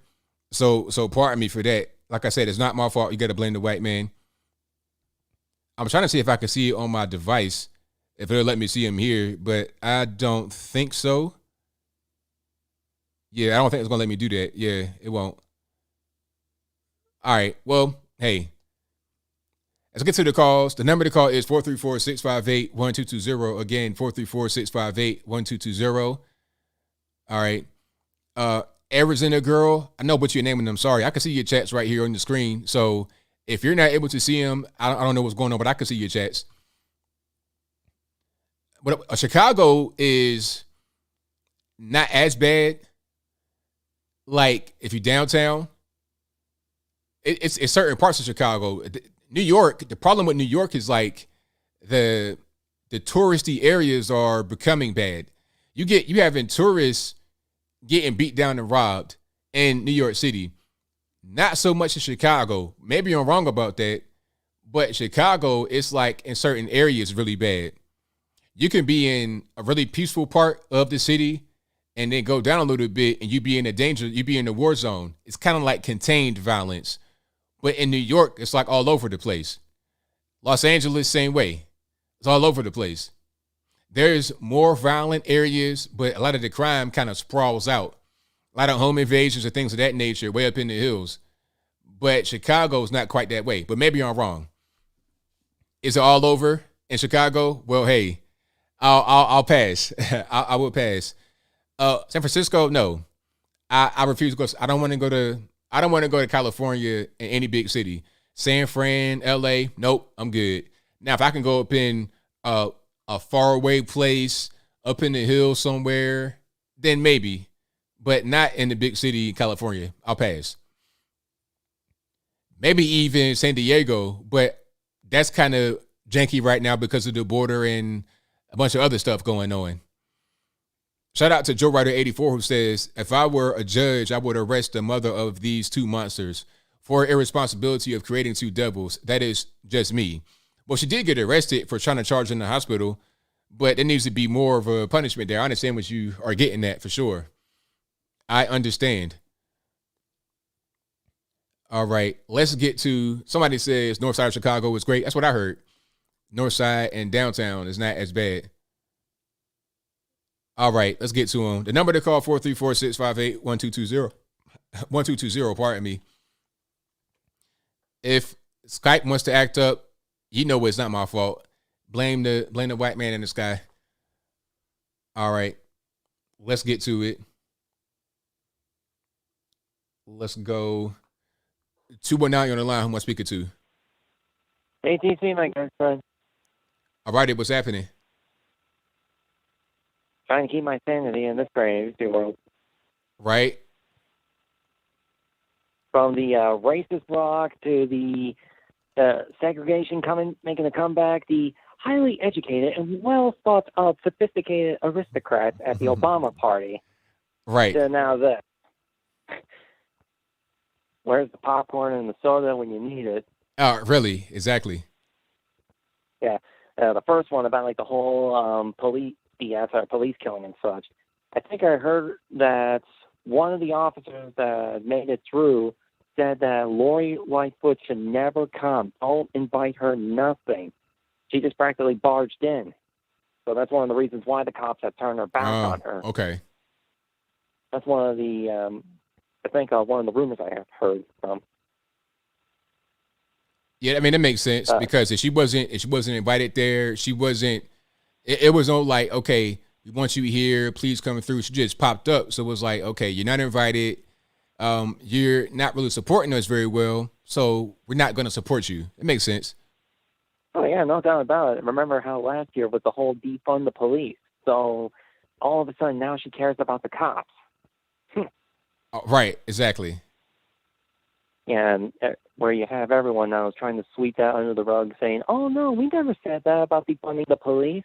While in the same breath, in the same sentence, defunding the police. Right, of course. It's just so hard from not slapping your hand against your face so hard from this level of stupidity. Yeah, it's a lot of crazy things going on, but I feel like at a certain point, it's got to turn around because how much can a city endure of the same old nonsense? And, you know, if at a certain point, people that can leave are going to leave, and you're going to have a situation where it becomes largely abandoned. You're going to have a Detroit type situation. People just say, you know what, I'm out. I'm going to go somewhere else and figure it out there. Oh, yeah, I should know. I'm about like an hour away from Chicago. I'm from Indiana. Okay. So, yeah, I'm pretty much almost near the front lines, so to speak. Right. Pretty much walking through the streets of Chicago, even though like the most popular area, it feels like a ghost town sometimes. Right. Yeah, I can imagine. Big time. Different topic about like that whole segregation. Reminds me back last year when they tried to do that in college universities, like doing on dorms and doing a graduation. Oh yeah, it's the same thing. It's a continuation of it because the same people that were involved with that and liked it and said, okay, this is great. We have our own graduation. It's cool. These same people are now administrators, teachers, and everything else. All they're doing is the same exact thing that they were taught to do at the schools that they attended. Pretty much. Don't you think we're the baddies? That they would probably think, but well, that's a trick word for them. Oh, well, are we the bad guys? Is that what you're asking? Yep, that's what I'm saying. Well, like yeah. how they claim that, oh, we're doing it for the righteous cause, but yet they're doing the polar opposite. Yeah, it's pretty crazy. But see, in their mind, they see themselves differently than how we see them. We see them as not doing the right thing, doing the wrong thing, obviously, but they see themselves in a very virtuous way. They feel like they're doing the right thing. And if anyone has disagreement with that, then they're the problem. They don't really understand the reality of the situation. That, or they got a lot of skeletons in their closet. Because I remember one of the super chats, they got described it about with the whole Activision and Blizzard and such. The one thing I learned is that anyone that tries to be like the most virtuous, the most grandstanding, the whole holier than thou, you can bet your bottom dollar that those guys have a lot of skeletons in their closet that would put both the First World War and the Second World War body counts to shame. Oh yeah, no doubt about it. Yeah. Last thing too is hearing about like the whole how like you have the government now trying to push more of the extreme lockdowns, the draconians and such. Especially like how you can't go to this bike rally, but the elitist parties on the other hand, free pass. Heck, have the same drink from the same mug that someone drank from before, without wearing masks or vaccines and all that junk. Right, it's crazy, man. Well, thank you for the call. Definitely appreciate you. Keep up the good fun, man. Cheers. All right, thank you. No problem. All right, shout out to the caller. And thank you all for being here. Definitely appreciate you guys. The number to call, 434-658-1220. The number is always in the description box, and it'll pop up right here on the ticker at a certain point in time. Whenever that time comes around, we'll get straight to it. Let's get to 808. You're on the line. Who am I speaking to? Hey, ABL. What's happening? Can you hear me? I hear you well. Hey, what's up, man? Everything's good. I just wanted to call in and tell you a story about something personally I'm going through right now, and as it all pertains to being vaccinated or unvaccinated. I don't want to get into too many details because I don't know how many people watch or listen to the show. I know you have a big audience, but try to make this quick and simple. So basically, it's possible that I was exposed to someone that has COVID. So, at my job, I'm in management. I told them just, to be safe and to let them know. They said, hey, you got to go get a test first thing in the morning. So I get a call from the HR department this morning from my job. And they tell me, first they asked if I was vaccinated or not. I told them, no, I'm not. Thought that would be the end of it. And they said, well, since you're not vaccinated, whether your test comes back positive or negative, you got to quarantine for 10 days and you can't come back to work, no matter what. Wow. See, Now, that was like two mistakes right there, right? I'm not saying your job is right for doing what they did, but that was a couple of mistakes. The first one is telling them that you had been around somebody that they could have had it. I mean, why volunteer their information? Because what I do for a living, I deal a lot with the public, and my concern was if let's say I do test positive and I didn't say something, I don't want to be held responsible for knowing that it's possible I was exposed and putting other people at risk. I mean, basically. but could anybody know that you knew that? Because if you don't tell them, how do they know? Yeah, that's true. I guess it's just my own morals and wanting to. Oh, I feel you. To do the right thing. Like you want to do the right thing. You want to be an honest, stand-up guy. I feel you. But see, the thing is, what's happening is that these corporations, these companies, or whatever, they're not doing the right thing. They're telling you basically get the shot on all this and that. You got to stay home. And are they going to pay for you to stay home for 10 days, or is it unpaid? I give you 3 guesses, and the first 2 don't count. Well, see, I kind of see what's going on here. So yeah, thanks for tea. Appreciate it. What's happening is that they I wouldn't have said nothing about that. And then as far as the quarantine, I mean that's what's going to happen, because you know how they're going to be. They're going to say, oh well, you gotta stay home, get the shot. So I mean that's your options now, unfortunately, or you want to go find some other kind of work. Yeah, and see and that's the thing too. Like I always listen to you. I don't always catch you live because of my work schedule and the time difference, but I always thought about calling in, but didn't really have much to say. I just like to listen to the show, and I try to catch as many of your videos as possible. But even if I don't catch them live, I still, I always try to watch and show as much support as I can. But today it was like, you know what? I actually got something that I can talk about. So I'm going to call up ABL, let him know about it and get his opinion on it, which, it's crazy. When you look at it, like you kind of opened your show today with the research that's starting to come out, where even if you have the vaccine, you could still spread the virus, you could still contract the virus. So yep. What's the difference? Let's say I was vaccinated. What would be the difference? Nothing. But see, these people don't understand that. Like, this is what I was saying before. I had an argument about this on the Facebooks, which I don't want to do too much because these normies don't want to hear you. Like, the person was saying, well, these people don't want to get vaccinated. You got to go back on the lockdown. I'm like, you don't understand. The vaccine does not stop the spread or transmission. Yes, it does. No, It doesn't. The CDC director said it on TV. I showed him the clip. Oh, I don't believe that. It's a CDC director saying it on CNN. Like, what more do you... These people have been brainwashed. And unfortunately, a lot of them are in control of corporations, businesses, or whatever. Mm-hmm.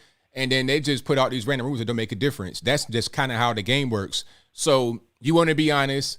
We all want to be honest that are watching this show. And you want to be upsetting that guy. That's great. But see, when they're doing wrong, when they're not doing the right thing, and I got to be able to try to figure it out. Okay, I got kids. I got a wife. How am I going to be able to pay rent? How am I going to be able to pay my bills? I'm going to have to kind of like stoop down a little bit to their level so they don't use their ignorant brain and do things to me that's going to affect me negatively. So I'm not going to tell them about a possible exposure. If they ask me, do I have the vaccine? Yeah, I got the vaccine. How you going to prove it? All I got to do is say, yeah. You're not going to, you're going to go to my doctor, get my records. How you going to get the records? You don't know where I went to go get it. Yeah, I got it. Yeah. I got it. And I was never around anybody that was they're not going to know. That's what I would do. Yeah. I'm not saying you should do that. I'm just saying what I would do. Right. Yeah. No, I hear you. And you know what? It kind of leads me into another side of the argument. When you look at people on the conservative side, use myself as an example, and I'm sure most, if not all, other conservatives are the same way. We have opinions about things just like the left has an opinion about things, but our side is cool with other people having their own opinion. If me and you don't agree on something, I'm okay. At the end of the day, I'm okay, and I can still sleep the same way knowing that your ideas differ from mine, and that's what makes everybody unique. But the left now, they're not okay with that. They don't sleep well at night. If your ideas and if your opinions aren't the same as theirs, it's not even like they want to have a debate and hear rational thought, or even if you have facts to prove whatever it is you're talking about. If you don't agree with them blindly, then it's it's all hell breaks loose and it's chaos. They can't accept the fact that, hey, somebody doesn't agree with me, but that's okay. I have friends that voted for Biden. I have friends that are Democrats, and I've had conversations with them. Now, being they're my friends, we're still friends afterwards. But it just, it sucks that it can't be that way with a lot of other people. And you see people resorting to violence, like the smallest things will trigger them. You're in a restaurant, pre-COVID. They can't even stand the fact that somebody has on a Trump hat, or they can't stand the fact that somebody has a Trump sticker on their car. It drives them absolutely insane. Like, why? What is that? What are their brains that much melted with all the propaganda that they've allowed themselves to believe that they can't even be okay with one person not agreeing with them? It's crazy to me. I don't get it. Yeah, there's a lot of propaganda out there. They believe pretty much whatever they get told on television. And sometimes you have parents and friends, family, they all kind of believe the same thing. And they're always around these people. So it becomes kind of an echo chamber.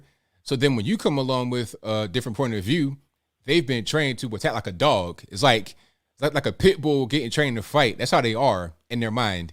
So that's why it's so combative sometimes. And they're not open-minded because they've been brainwashed to not be open-minded, to trust the science. And if you don't believe in science, you're an idiot, you're a racist, you're a Nazi. It's what they think.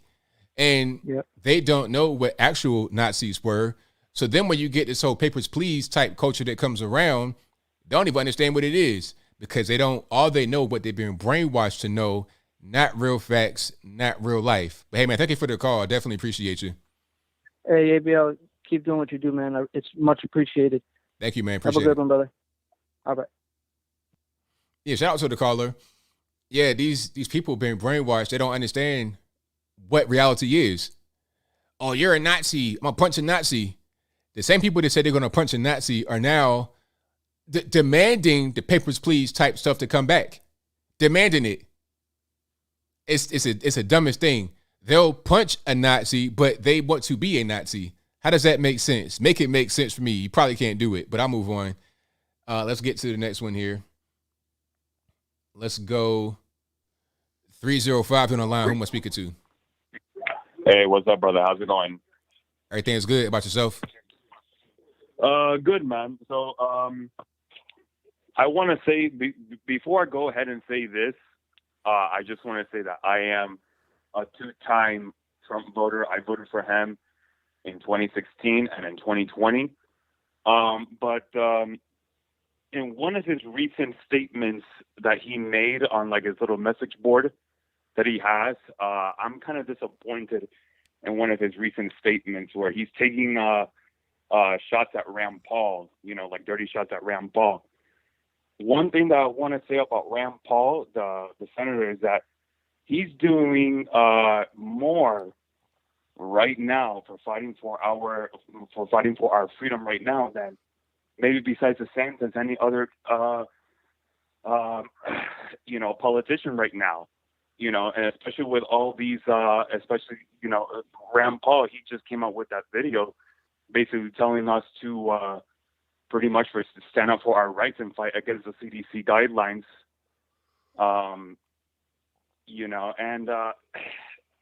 The other thing that I want to say about these, I don't want to say on the air because I don't know if I will, if I will get you in trouble or anything like that. But the V word, the V word, which you know what I mean when I say that, is an experimental protocol. A lot of people who are taking it are either dying or having adverse reactions on it.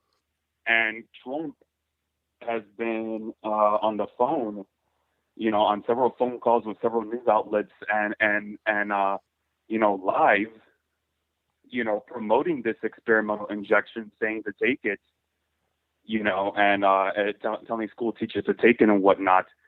So, he's literally telling people to get this experimental injection, and I'm just kind of wondering, like, what is this guy doing right now? Because he was the spotlight of the Republican Party not too long ago, and now it's just I don't even think he's even in the top 5 right now. Trump, I mean, I would have loved for him to stay in office, but I don't understand why he's promoting this V word and taking shots at at other politicians right now, such as Rand Paul. And he's doing more right now. As far as Rand Paul, what did he say about Rand Paul? Something that I don't remember. I don't remember what he said, but something about him spending $1 million promoting some other candidate. I mean, God forbid if anything comes out about Rand Paul that is no good. I will condemn him also. But as of right now, I think Rand Paul and Ron DeSantis and Candace Owens are doing more for fighting for our freedoms than he is at this moment. Where is he at right now? Speaking about all this medical tyranny, you got all these businesses that are promoting all these experimental injections as the jab. There you go. As one of the guys are saying in the group chat, in the jab, a lot of businesses and a lot of hospitals are mandating these injections as a condition of your employment. And you cannot mandate these injections as they're not approved by the FDA. And where is he? And my question is, where is Trump? Where is Trump at speaking against this medical tyranny? I don't see him saying anything about it. Well, I'm not really sure about any of that. As far as if you said anything about the mandates, I've not heard anything about that. But the thing about Trump is that he was pushing the vaccine before Biden got elected, because remember, he's the one that developed it. Operation Warp Speed, that was him. So I'm not surprised that he's doing the same thing he did before Biden got elected, allegedly. I mean, it's the same thing he was always doing. Now, I'm not going to agree with him on that, and that's fine. I could still say he was a great president despite things he did that I don't agree with. No, of course. You're saying? So it doesn't matter if he's saying it or whoever's saying that. I'm going to still disagree. It's kind of weird how the left were disagreeing with Trump on the vaccine before Biden became the president, but now they want to agree with it. It's weird. It's the same vaccine, the same thing, but they agree with it now that Biden's the president. It's all political. So if you see anybody out there talking about it politically, it's just all games. But Trump's been the same way from the very beginning. I just don't agree with him. That's all. Yeah. Well, if I remember correctly, when Trump first got in, he was actually against vaccines, and then I guess at the end of his 4-year term, I guess he started promoting it. I mean, his thing was, because at the time we had the lockdowns and stuff like that, so, and everybody's panicking. We got to have something to fix it. So the thought process was, okay, let's get the vaccine out there, and we can fight this, and we can get beyond the lockdowns and whatnot. Now, from the beginning, I said I'm not going to get that because it's brand new. They're rushing it out there. So I was never on board with it. I understood the intentions behind it, but I was never going to get it. I was just going to say, all right, it's not that deadly, really. I'm going to just take my chances and take some medication or whatever I got to do, things that I know that are going to work, rather than this brand new thing that I don't trust all the way. But he's been saying the same thing since the very beginning. Right. Well, my thing is, not the thing is, one size does not fit all.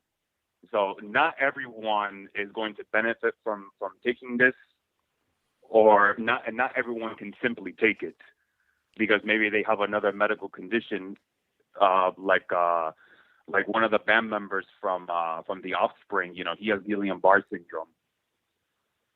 Right. So he cannot take it. So the thing is, what is it for people who can't take it? Are they going to be excluded from certain activities in life? That's kind of what it sounds like. It's happening right now. Take the shot or else you basically cannot live life. Right. Yeah, exactly. Well, thank you for the call, man. Definitely appreciate you. All right, man. Have a good night. All right, now.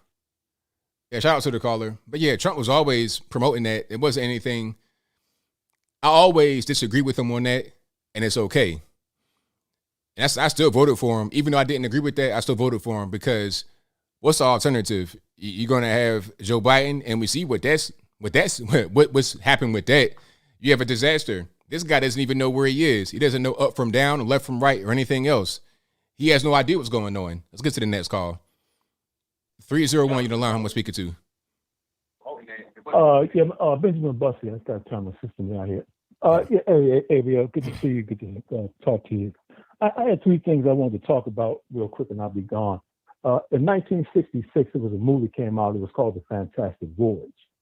And I always remember the movie. It was a science fiction movie at the time. One of the things they had to do was, I think it was a Russian doctor. He had a brain hemorrhage. So what they did is they had a ship and had people, some people on the ship, where they had to shrink the ship down, and then they had to inject the ship inside of this person's body, and he had to travel to his brain. But along the way, his body developed the antibodies. That leads me to today. And one of the biggest things that they're hiding, they're keeping from the mass of humanity on the planet, is our immune system. There is no human being on this planet that doesn't have an immune system. Now, here's what I did when all this came. So I called you a while ago because I took 3 blood tests, and because a lot of people was getting jabbed up the nose, and all that stuff. But the blood test tells you whether you got it, whether you have antibodies, and all that. The first 2 blood tests was covered by my doctor. It came back that I had the antibodies, but I had no virus because my antibodies destroyed the virus.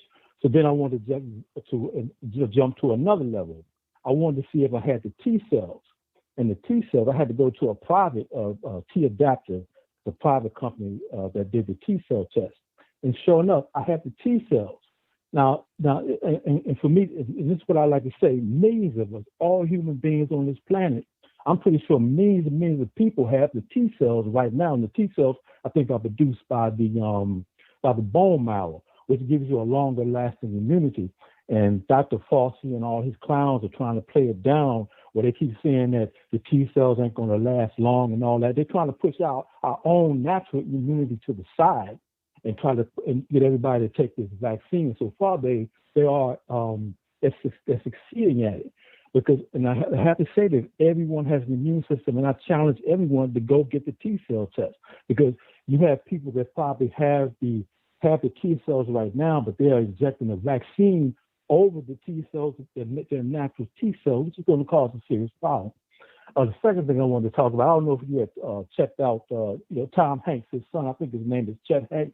Yes. He had made a video, man. Yeah, it's a very enlightening video.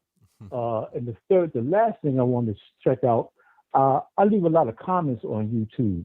And 3 days ago, I'll leave a comment here or there, something I want to comment, maybe about you or someone else will leave a comment.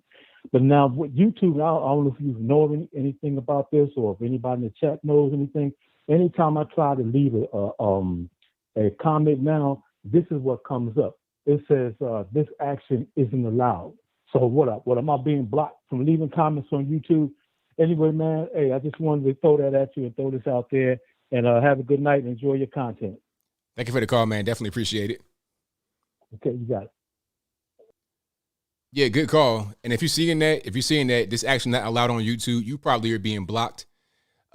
Maybe somebody reported you for spam or something like that. I have no idea.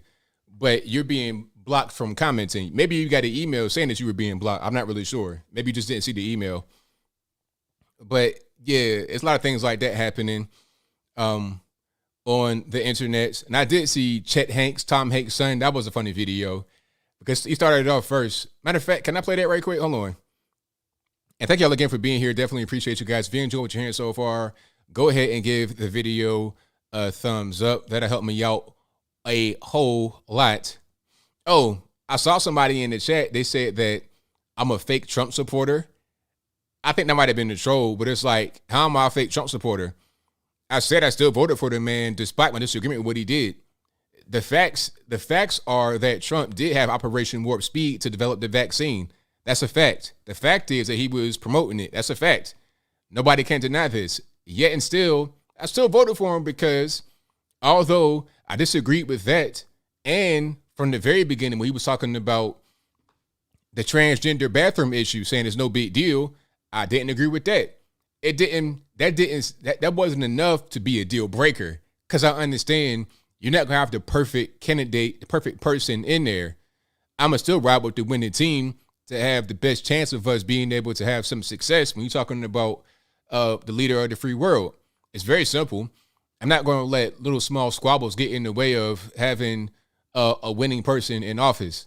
Same thing with Larry Elder. People trying to say they don't want to vote for Larry Elder to be the governor of California in the recall race because he said that Biden won the election fair and square. And that wasn't even his entire comment. Like, it was an obviously chopped off comment. He had more context after that, but that comment was chopped off just to make him look bad. And people bought into it, hook, line, and sinker. It's like, really? You're going to throw away Larry Elder because of that one comment? So you want to have Gavin Newsom still stay in office? Is that what you want? Gavin Newsom? I mean, Nancy Pelosi's nephew, the guy that has the state pretty much on fire, you want him? Just because of one comment you don't like? And the reality is that Biden is the one in there. Now, do I think it was some funny stuff going on? Of course. But can I prove it? I don't have the ability to do that. So who do we have in office right now? Is Trump there? No, he's not. So what are we going to do? We got to be able to move forward in the real way. We can't be stuck in the past. We got to move forward in the real way. And we can't have any kind of weird stuff going on anymore with the election because we know what they want to do. I feel like we kind of got caught with our pants down, so to speak, knowing that the left were very desperate. They were in kind of panic mode and they wanted their guy to win. They didn't want Trump anymore. And they would do anything to get him out of office, speaking about Trump. And we didn't take the voting system seriously. We took it for granted. And here we are. So now we just got to do better the next time and not get caught slipping, as the cool kids say. Don't get caught slipping anymore. 972, you on the line. Who am I speaking to? Yo, Mr. ABL, this is Unifier real quick. All right, what's going on, man? Hey, how you doing? How you been? Everything's good, man. Can't complain. Yes, sir. Quick question. Did you see the governor of Oregon? She had a thing where she actually suspended the proficiency test for reading, writing, and math for 3 years for high school students. And her reasoning is because she says it'll benefit, quote unquote, people of color. I don't know if you saw that. I so saw that was on the news. I saw some of that. I didn't look into it all the way, but I've seen this a lot though. I saw it in Virginia, did the same thing. What the problem is that they know that blacks and Hispanics are performing poorly in these areas, and the basic areas need to be performing well in reading, writing, and arithmetic. And a lot of us normies have been saying, hey, rather than focusing on critical race theory, how about focusing on those things, reading, writing, and arithmetic? So rather than doing that, rather than trying to educate kids better, rather than encouraging parents to educate the kids better before they get to school, before they become, 5, 6 years old, put them in front of Reading Rainbow or something like that from back in the day. Rather than doing that, what are they doing? Trying to disguise it, trying to cover it up. So you have the veneer of equality. It looks like equality, but it's not really. It's just the illusion of it. That's all that it is. They're trying to make things appear one way so they look good in the eyes of a lot of woke people. That's all. Right. It's one of the most panderous and at the same time disrespectful things I've ever seen. It's like you're not helping them. You're pretty much telling them that you don't think they're smart enough to pass it, but they're not seeing that. And they're like taking that high five and like, yeah, I ain't got to take the test because you're going to be dumb for the next 3 years because now you don't have to take the test. So to me, it's just ridiculous. The last thing I was going to tell you, I know you said, I was watching, you said you showed a guy on Facebook a video about Walensky. There was one that I posted months ago where she was on I can't remember who she was talking to, somebody within the Senate. I don't know who the guy was. And somehow nobody caught this. I was surprised I didn't see it anywhere else. She actually said out her own mouth on live TV that the CDC quote unquote mandates are not law. She said it's not law, but it is a recommendation. So if people were to take her words at face value, just like the other video that you showed the dude on Facebook, people would wake up. They think they're so woke, but they're actually in a deep sleep. The crazy thing is when they finally admit the truth, the same people who were spoon-fed the news and got their panic from the news and they're ignorant from the news, when the truth finally comes out, that's the news segment that they just happen to miss. They don't want to believe the news no more when the truth is finally told. So with those people, I don't want to say they're a lost cause, but I don't know what to tell you. Like you're just stupid on purpose. So I don't know. I give up on people like that sometimes, but give them to God. What can we do? Right on. All right, man. I appreciate your time, man. All right, thank you for the call, man. Definitely appreciate you. You sir. Good call. Yeah, that whole thing about what's that, Oregon, where they suspended the reading, writing, all that. They're just what they're saying is blacks and Hispanics, you can't do this. You're not good at this. It doesn't matter if you have parents that care. No, you just can't do it because there are lower scores in general, which is a fact. That means all you guys are the same. It goes back to the whole thing about segregation. Let's put all the blacks in one class because they're going to be all the same. It doesn't matter if there's anybody in there that can do better, that has parents that really care. Let's not worry about that. They're all the same. Put them in one class. And we fight a lot to get rid of that, but here we are. We're going right back to it. Critical race theory, things of that nature, that's all part of the same thing. It's all part of it. It all kind of goes together. It all kind of works in concert with each other. Yeah, and then if you got any kids that are celebrating this, they don't even understand. They're being called dumb and they're celebrating it. Yeah, we're dumb. High five. So silly. Ball versus Windshield says, so how I see it in Oregon, now an average 13-year-old kid can challenge the high school diploma and graduate with a 6th grade education. Yeah, pretty much. Let me see. Also, hold on. Ball versus Windshield says, frontspeech.com, watch some of it. Wow, my pillow guy has some serious data to back up his claims. It's free. Watch some of it. Now, I heard about Michael Lindell's his website and whatnot, but I don't have a lot of time to watch long things like that. You know, I try to get to the stories of the day, read up on that, do more articles. My time is very limited. So if there's anything that I can really take from that and sink my teeth into, y'all please send it to me. But I've not had anything sent my direction that I can sink my teeth into. What I hear from that is a lot of good information, a lot of food for thought, but I've not gotten anything that's really concrete. That's all. But if there is anything like that, then please send it my way. I love to see it. My email and everything's on my website, anthonyblogan.com, ANTHONY, the letter B, LOGAN.com. Let's get to the next call. 763, you're on the line. Who am I speaking to? 763, hello. Hello, is this the channel for Anthony Brian Logan? This is me speaking. How's everything going? Fine, how are you? I'm well, can't complain. I'm thinking about this standardized testing and how these teachers have said get away with it. I mean, be done with it. Standardized testing was never legitimate in my opinion, although as a basic test, it makes sense. But, if we go into the notions of types of learning, there are at least 7, right? The old model is 7 types of learning. Standardized tests only account for 3. So we've always had 4 different groups of kids that didn't account for the standardized testing. So, okay, get rid of the standardized tests. That's fine.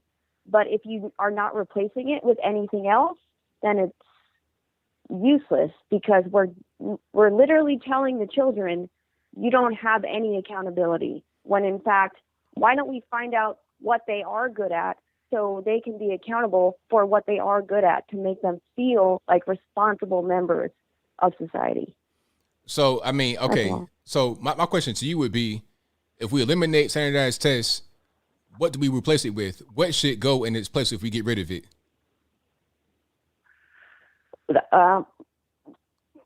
That's a great question. I think the whole notion of standardized, we need to figure out an entirely different system. I know that's going to take a long time. It's going to take a lot of people and a lot of conversations, but it's something that needs to be done. I think that standardized tests, when you're talking about stuff like SATs, it's a good measure of where people are academically and IQ wise. It does pretty well because once you put that into practice, look, prime example, if you use the SAT scores when you're talking about college admissions and in some of these really high intensity programs, those that perform well on the SATs perform well generally in these high intensity programs.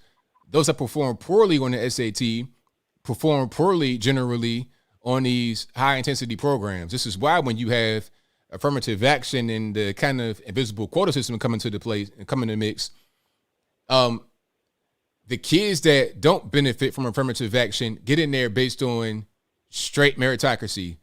Good SAT score, you get in, you perform well. Now the kids that get in there because of race and they don't have good SAT scores, they almost always perform poorly. Then it's a problem. Then it's a matter of, oh, well, I'm not doing well in this class because the teacher is racist. He doesn't like black students. And in their mind, they have a case because everybody in the class that's black for the most part, black Americans usually, that get in there because of affirmative action, they perform poorly. not because they're black, it's because they have low SAT scores. Now the Nigerians and some of the islanders who have high SAT scores a lot of times, and some black Americans perform better. So I think the SAT score and other tests like that have a place, but maybe kind of a midway point between you and I would be, let's have other things that can develop a child rather than just the focus being on standardized tests. Does that make sense? Yes, absolutely. I agree that the standardized tests as they are now are good for some things. They're good for some analyses, etc. But not for everything. That's what I mean. There are other things. I agree. I mean, but they only have the standardized tests in how many subjects? Math, science, writing. Is it social studies now? I mean, but that's the main ones, really. The main things that really truly matter when you're talking about tests: reading, writing, arithmetic. That's really, because those are skills you have to have. You got to be able to know how to read. You got to understand how to write, and you need to have some math. Absolutely. Other things are kind of ancillary, in my opinion. Yeah, I understand that, and I believe you are right in that those are the foundation things. You need to learn those before you can excel in anything else. Because if you can't add 5 plus 5, I'm sorry, but we're going to have a problem. Right. Exactly. I just mean, some kids that maybe they get like mediocre on their standardized tests, but they're very, very good in these other things. And those other things happen to have been the things that were cut. Some children learn music by way of math. Some children learn math by way of music. Well, why are we planning this curriculum? Well, what happens with that is, if you have kids that need specialized learning, that's where homeschool comes in. That's where private school, that's where tutors come in. That's when that kind of comes in, because if you go into public school and there's one curriculum, the curriculum can't be tailored to just one of the kids out of the class of 30. The curriculum needs to be for everyone to be able to pick up. Now, that's why I say you still have other options. Like if the kid needs to be taught a certain way that's different than everyone else in the class, hey, let the mom stay home and have a community and homeschool. That'd be better for the kid. That's a solution right there. Now, I know it's not easy to do that. I know it's not easy to do that, but that's a solution that you can use. Right, but what happens if the mother already has 6 kids and I happen to get one kid in my classroom that's very exceptional. What do you think? So he fails some of these standardized tests, but he's very, very talented in something else. And I will stand there and I will attest to it and I will help him to get better and prove it. But because he doesn't adhere to these standards, then, guess what? I'm sorry, but I can't test you for this. And your mom clearly doesn't know how to treat you for this. So where do we go for that? I don't know. I absolutely agree. People need to take more accountability for their own kids. And you shouldn't have kids if you can't take care of them. But at the same time, we already have a lot of very, very sweet American children sitting in our American classrooms, and they want to learn and they want to be good people, but they don't know how. Well, I'm not sure what the answer is to that, but I think that this could just be explored a little bit more. But I got a few more calls on the line, so thank you for the call. I definitely appreciate you. Thank you for talking to me. All right, now, thank you. Thank you. All right, shout out to the caller. Yeah, if you got 6 kids, and at a certain point, you got to be able to do what's right for your kids. I know it can be hard, but that's life. That's how it is sometimes. That's just what it is. And someone said that they also look at GPAs as far as, getting into college, and a high SAT is not always required for college. Well, it depends on where you're going. And the GPA is less important. It's important to a fault, but GPAs don't always mean a lot, because like I said before, one of you guys sent me a comment saying that you work at a community college, and the valedictorian, well, pardon me, a girl that was valedictorian at her high school went to a community college trying to enroll. And you got to do the test to see where you stand if you need to, to show what classes you need to get into right away. She takes the test and everything comes back remedial. She needs remedial classes at a community college, but she was a valedictorian at her high school. So her GPA was probably in the high threes or close to, somewhere close to a 4 or even a 4.0. But why does it matter if your school is trash, education is trash, and everybody in your class is if everyone in the class is beneath you and you can't read, your GPA is irrelevant. But the SAT score, that'll tell you right there because it's standardized across the board. It won't take into account your particular school, your particular teachers or whatever. It's for everybody. So it's a good gauge of where you are academically when you're talking about going to college. An SAT score, I don't even know what my SAT score is really, but I got into college. I did well on the reading part, not so well on the writing part. I mean, pardon me, I did well on the reading and writing, but not so well on the math, as far as I remember. I did okay on the math, but not that well. I excellent in the reading part. But I don't even know what it is. I still got into college. But if you're trying to go to one of these high intensity programs, you're trying to go to one of these Ivy Leagues, you're trying to go to MIT, something like that, you're trying to become a mathematician or you're trying to get a master's, you're going to need the SAT. You're going to need to go pretty high to get into some of these exclusive programs that everybody wants to get into. But now you have woke colleges trying to talk about, we need more than your SAT. We need personality. But that's a different story. 516 on the line. Who am I speaking to? Hi, ABL. This is Rob. How are you? I'm well. About yourself? Doing well, thank you. I just wanted to comment on the previous lady's call regarding standardized testing. Yeah. A lot of these people, they're trying to look for a perfect solution when there isn't one. Like Thomas Sowell, when he says it, there's no solution, there are only trade-offs. So I don't think there's really anything that would kind of cater to everyone. So, and I agree with what you said. The best thing we can do is to have something for most so that we can, serve the most people. And there's always going to be a few in there that unfortunately are not going to benefit as much, but it's just the way it is. Exactly. That's just really what it is. And, it's unfortunate, but that's just the reality. We're talking about public school especially. And that's why I say there's other options available. And if these options aren't available, then that's just life. Sometimes you can't get everything. You can't always have perfection. Yes, I agree totally. That's also the point that I was making. Yes. Anyway, thank you very much, ABL. Again, I love your show and have a good night. I thank you for the call. Definitely appreciate you. All right.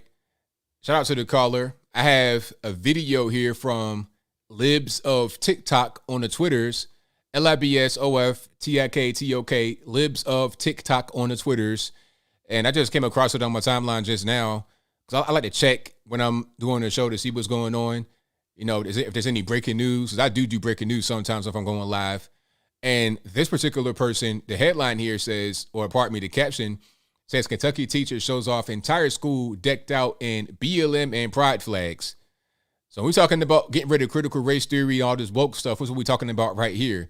Imagine sending your kid to school and they're getting taught this ridiculous nonsense.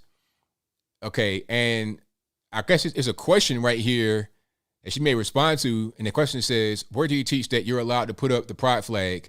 I will be fired so fast.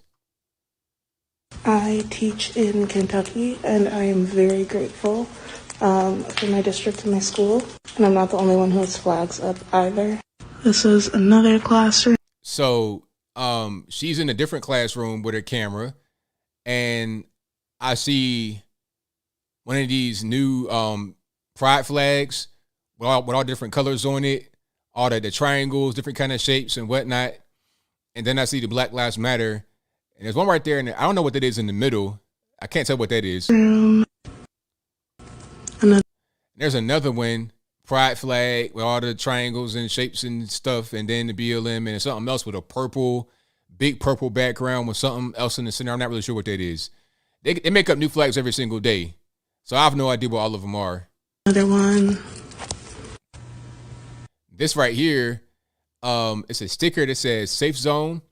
It's like a triangle with the pride colors, this gay symbol, I suppose, and then it says sexual orientation and some other stuff. Gender, what does that say? Gender orientation, I don't know what that says. Another one. Another one. So, and these flags are over the window. Can we get some sunlight? Is that illegal nowadays? Why they put the flags over the window? One more. And then we got my room, of course. And my cute little flower one. So these flags are everywhere. Not just in her classroom, but all over the school, in different classrooms. In Kentucky. And this is the best one yet. Now, this lady right here has her entire chalkboard covered in the pride flag colors. Can you write on that chalkboard when it's like that? I don't think so. You got a yellow chalkboard. Can you put white chalk on that and have the class see it? Are you going to be in there teaching or indoctrinating? You're going to get right there in front of your desk and just talk about Black Lives Matter and trans women are women for the whole time. What you going to say? And it turned out really nice. So yeah, that's what's going on right now in public schools. So this is why I say, hey, you know what? If you got a problem with schools, if you got, no American flags, nah, that's racist. You ain't know American flags are racist. You can have every LGBTQ, LMNOP, X, Y, Z, ABCD, 1, 2, 3, 4, 5, 6, 7, 8, 9, 10. You can have all these different things up there. Black Lives Matter, hands up, don't shoot. But you want to have an American flag, the flag of your own country, that's racist. We can't have that anymore. Let's get to the next one, though. 747 on the line. Who am I speaking to? Hey, it's Jacob Miller. How you doing? I'm well. About yourself? Good. I called like 9 times and it just kind of goes blank. I was starting to think that the committee was after you. You know, the far left. Oh no, it's all good. What's going on?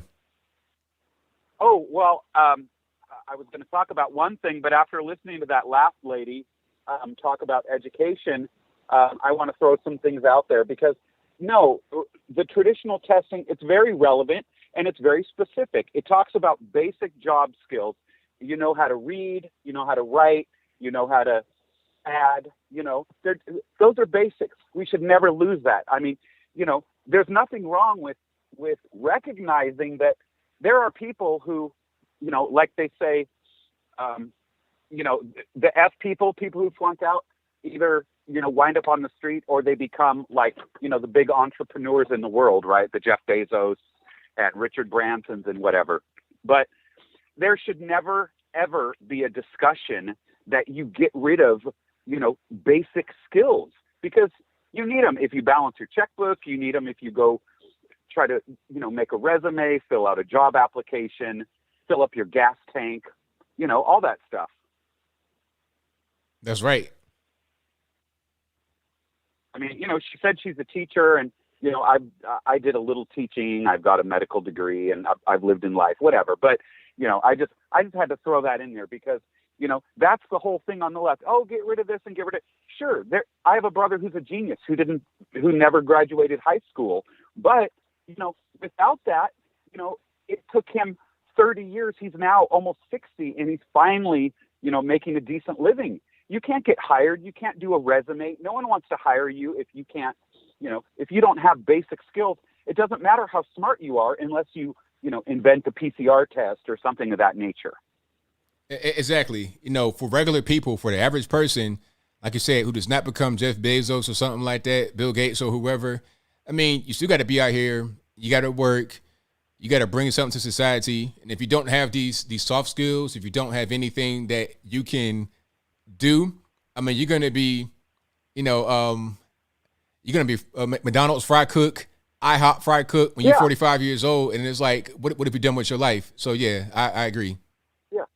I mean, look at, I don't know how educated you are, but you obviously are educated in all the basics. You're well spoken. You know how to operate your computer. You know, you are a very high functioning person, and it's obvious that the reason for that, I mean, sure, you're bright, sure, you're likable and you have tenacity and all that stuff, but that wouldn't get you anywhere if you weren't able to do what you do. You're able to read articles, you're able to answer your phone lines, you're able to, manage a marriage.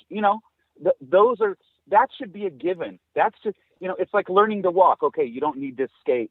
College is like anything additional, but we should never, you can't reinvent the wheel. And the wheel in modern society, in any society, no matter what the culture, no matter what the language is, the basic wheel for a foundation in life is learning the language, learning their math, learning, how their monetary system is, so you need math for that.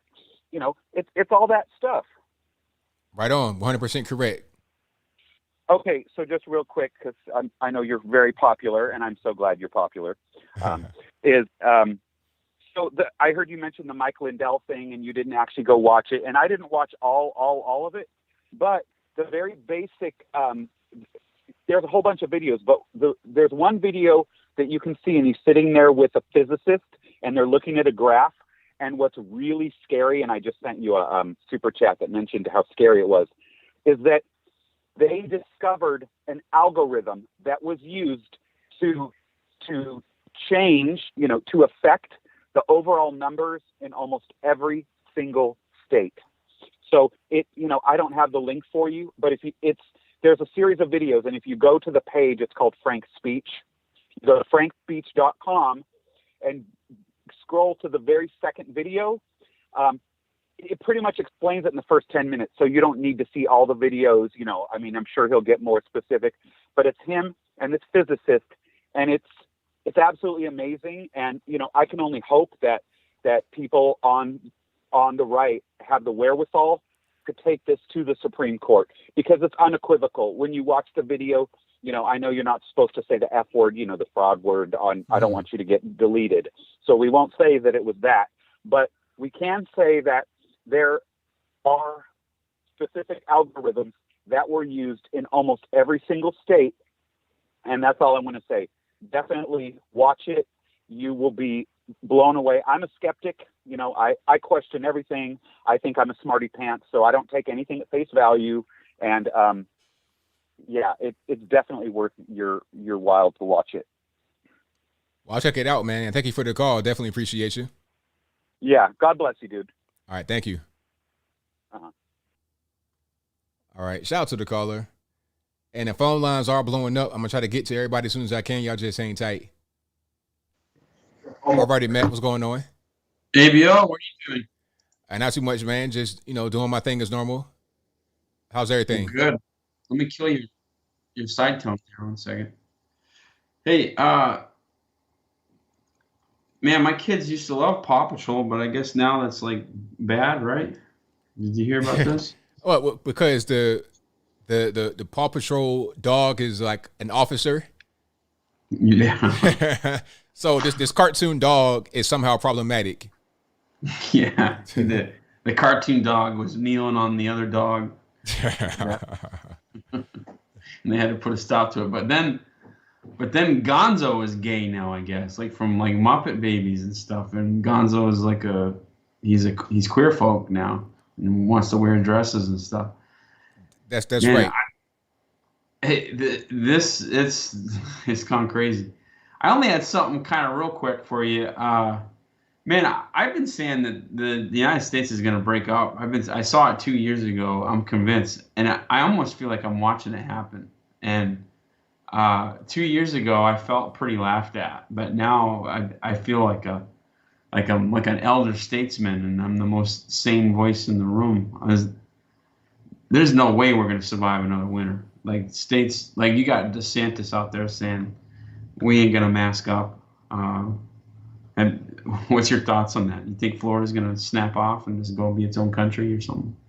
I mean, I can't really tell. I think that people are kind of a little bit too normified, if that's a word, to really go for something like that, to just become their own sovereign country.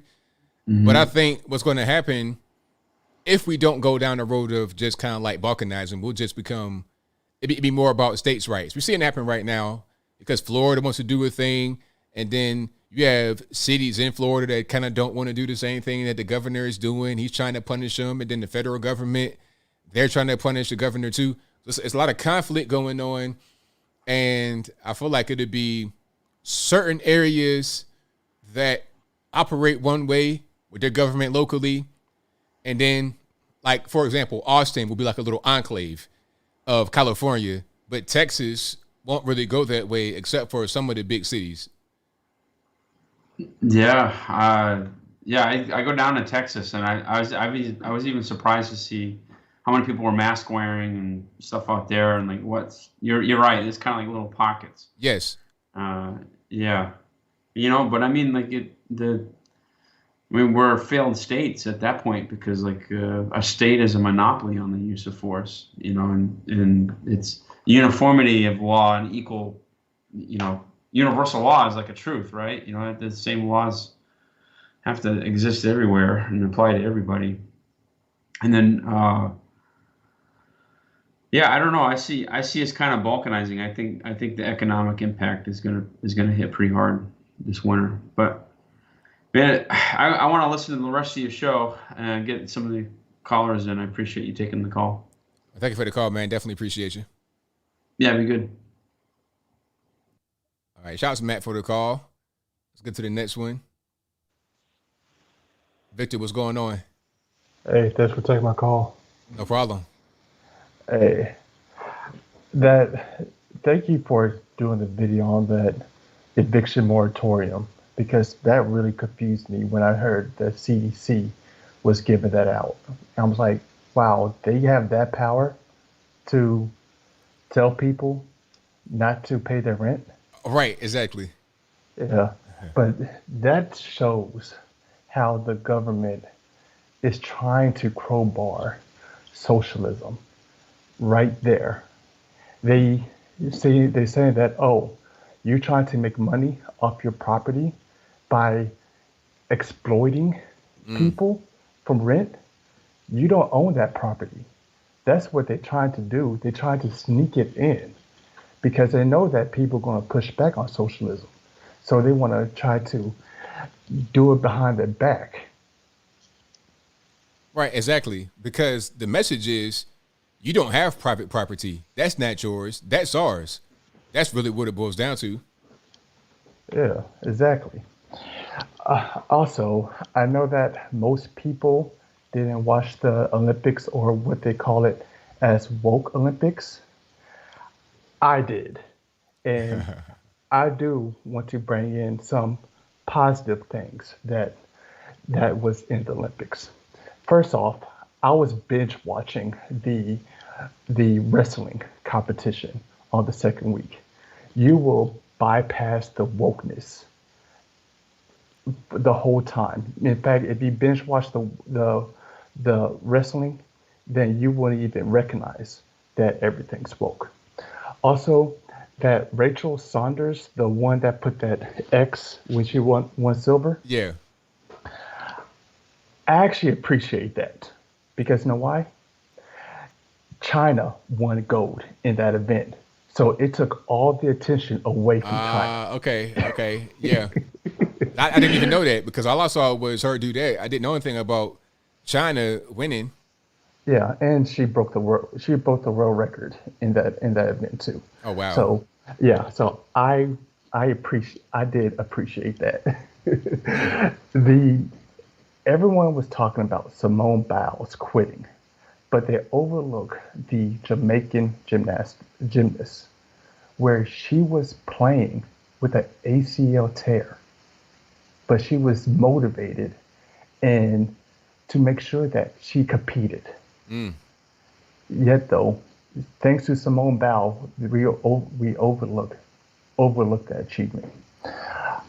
Also, this whole Olympics shows how there's no such thing as critical race theory. It's not true at all. People talk about Tamara Stock or whatever her last name is. Yeah. The young black lady. For one, I'm beefing with her because she's from Katy, Texas. Yeah, I'm beefing with her with that. But the other black woman I want to mention is Ashley Johnson. She was the goalie for the women's water polo team. That polo team was a dominant force. She was the main one. She was like literally a brick wall. And with her background, she's from Florida. She went to Princeton University. Now we talk about how people talk about how black people really don't swim, and oh, the system want to keep us down. But she could swim, very good swimmer, awesome goalie, and she went to Princeton. How is it? How is it that critical race theory says that is used to maintain a social racial inequality to keep black people down, but you have that young lady, as well as Tara Mensah Stock, that rised up from that system that's supposed to keep them down? I mean, right, it's a great question. Yeah, and also not to mention Allison Felix. Now that won most of the gold medals, a black woman. Yet though this system is supposed to keep us down. The whole Olympics just shows how critical race theory is not true. But yet though people want to keep their eyes closed and also put their ears over, cover the ears, la la la la la, to make sure that they don't want to see it. Exactly. Yeah. But anyway, thanks for taking my call. All right, thank you for the call, man. Definitely appreciate you. All right. Bye. All right, great call from my man Victor. Excellent call. And speaking about Allison Felix, now you guys may have seen a little bit about Allison Felix, right? And I gotta give a rare shout out to Tariq Nasheed. Yes, Tariq Nasheed, Mac Lessons, all of that, real woke black dude. He pointed out the fact that the media are talking about Allison Felix and her baby and how she just had the baby and she went out there and competed. But they don't talk about her husband. She's married. It's like, okay, why just speak about her and the baby? Because when you see, okay, I'm going to show you what you may see, and then I'm going to show you the reality. Now, what you may see is this image right here. Hold on. You may see this image here. Her and the baby, just hanging out, doing their thing or whatever. But that's her husband right there. She's married. So why isn't that, why we gotta talk about her just being a mom and strong and all this and that? She just had a baby. Well, you got a whole husband right here too. I mean, is that, are we going to forget about that part? See, this is what they do. Even when there's no really woke story to speak of, the media manufacture a woke story, or they don't tell you the whole thing. They don't tell you that she's happily married and they got kids. They don't say that part. They talk about strong. They try to appeal to the single mother type stuff, but she's not a single. She's married. Did you know that? I didn't know that until today. So hey, that's what the media does. They always try to push woke narratives when there is no woke narrative to push. They'll do it anyway because it's what they do. And it's getting kind of tiring at this particular point in time, but I don't expect anything less from them. All right, let's get to the next one here. Let's go. Nico, what's going on, man? Hello, Anthony. What's up? Everything's good. About yourself? Yeah, I mean, everything's very good so far. I actually just came back from Cincinnati lately. Okay, how was that? Well, let's just say it's a lot like Oakland. The only difference is I think the people are a lot less crazier. And despite being a big city, I thought there was a lot of people that were pretty decent to talk to. And here's something else I gotta say. So there's a little part of town, the city that's close to Ohio. You're breaking up. Nico. Hello, can you hear me now? How are you now? So I was talking to these people in Ohio. You're still breaking up. I don't know what you're doing. Can you hear me now? I hear you. All right. Let's try this time. If I break up again, just cut me off. Okay. All right. But so they said that they actually had a homeless problem that was a lot like Oakland, but the only difference was they said it wasn't until about 3 years ago that the city actually decided to take it more seriously, and they decided to evict all the people who were occupying the public land. Oh wow. Okay. And I talked to them and I asked them, they said, has the city does that mean it's changed for the better or for the worse? And they said, no, they said that the city has actually changed for the better. Well, there you go.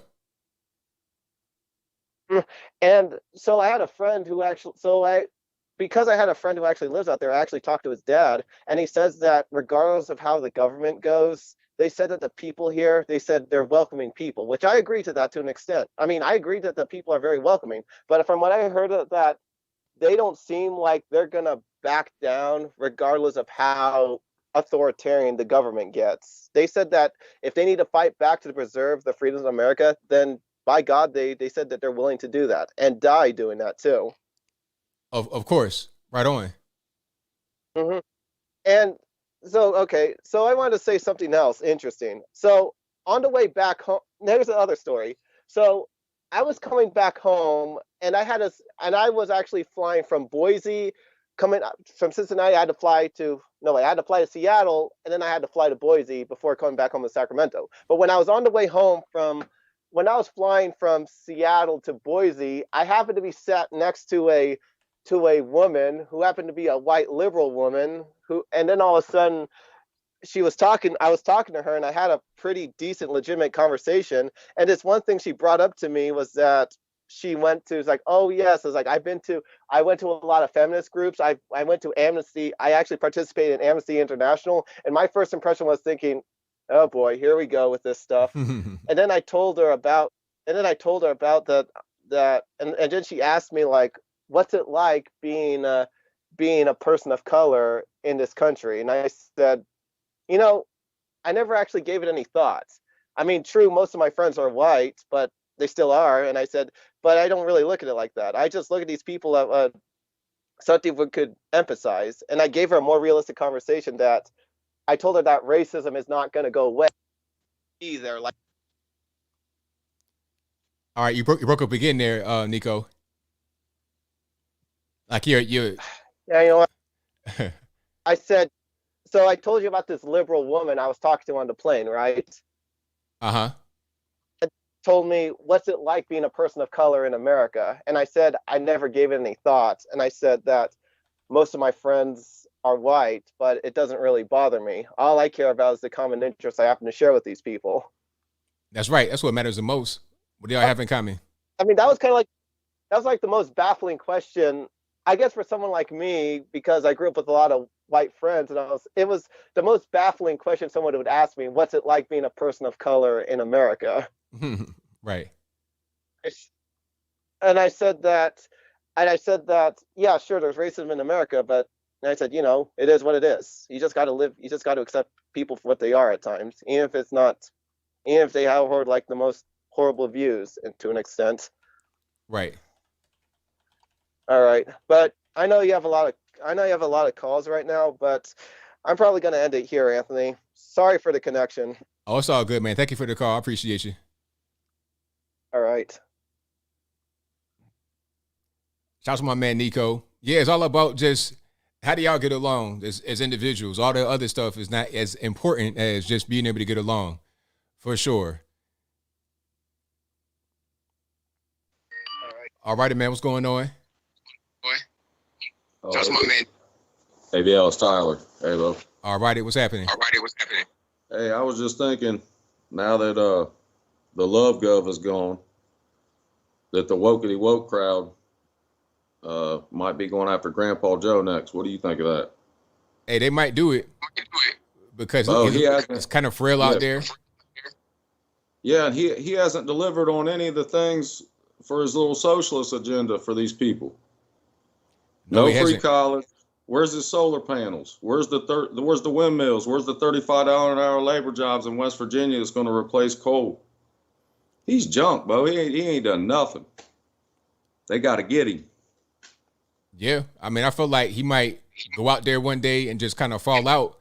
If they don't give him medication, he'll just fall out one day, be like, oh, man, he's not well. He needs to go and do something else. Bring Kamala Harris in there. Yeah, that's it. Hey, he couldn't even find the front door the other day. You seen your boy, the CIA. Man, I know they was, man. It was crazy because he was sitting right in front of him and pointed, like, go that way. Right. He just didn't do it. Follow directions. Right. My dog could do that, but good Lord. Right. Hey, and then one other thing, you know what's worse than Joe Biden and Kamala Harris, right? What's that? Malcolm X and Chet Hayes together. In the White House together, right? Oh, man. Picture that. But anyways, yeah. So, all right, Bo. Keep it up, man. Good show. All right, thank you for the call, man. Appreciate it. All right. Shout out to my man for the call. Appreciate him.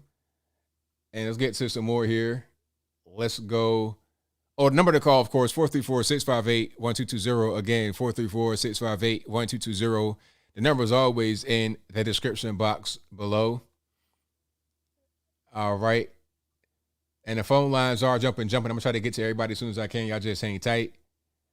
Let's go. All righty, Mike from Queens, what's happening? Hey, Anthony, what's going on?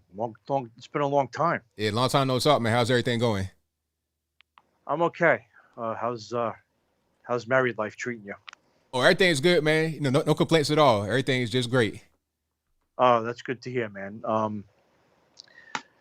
I've been so busy over here. It's not even funny. I don't even need to go into it. You know how busy life gets sometimes. Well, just a couple of things. You know, what else can you say about Cuomo? Oh man, that whole thing, that whole story is just crazy. Here's my take on it. Letitia James, you know, is the Attorney General up here. She distanced herself because she wants to run for governor, and don't be surprised in the next gubernatorial election, which is in 2022 up here in New York, if she's the next governor, which is a disaster for us, which would be a disaster for us. No Republicans got a chance in this state. It's a one-party state. You know, that's how it is up here. You know, it's funny. Since Cuomo has been governor of New York, 1 million people have actually moved out of the state. Wow, 1 million people. That's crazy. Yeah, 1 million people. I mean, as you know, I fortunately live in a good neighborhood, but it's amazing the crime that's. It's amazing. I mean, I see it every day on the subways, and the homeless, the squeegee men are back by the bridges. It's crazy. I mean, I didn't really think this could happen. Right, but I mean, here we are. Is most certainly going on, and you know, people take their safety for granted. They're like, you know, everything is all right, nothing's going to go wrong until it does go wrong, and then it's a serious problem. And you know, it's a shame. It's a great city. You know, political opinions aside, it's a great city. There's just so much history up here. There's a lot to do, and just to see it wither away. It's just, in a way, it's kind of heartbreaking if you're born up here. You know. Right. Also, too, just my last. I'll just leave you off with this. You see, Joe Biden today asks OPEC to increase production. Oh, I didn't see that. Yeah, he asked OPEC to increase production because, you know, obviously what he did to the energy sector, you know, destroying the energy sector with all the regulations that we had prior. because oil is up, as you know. The price of gas, as you know, is up. Oil is up 40, or the price of gas, I think, is up 40% compared to this time last year. Listen, I get it. Gas was going to start to come up anyway because it's mostly due to supply and demand. But when you go and put back all those energy regulations that President Trump had slashed, that also has a lot to do with it. Yeah, it definitely does. I mean, I don't understand that. We were Keystone XL. Yeah. Yeah, and why should we have to buy oil now from all these countries that hate us? I mean, I don't understand. I mean, he's doing things that just simply don't make sense.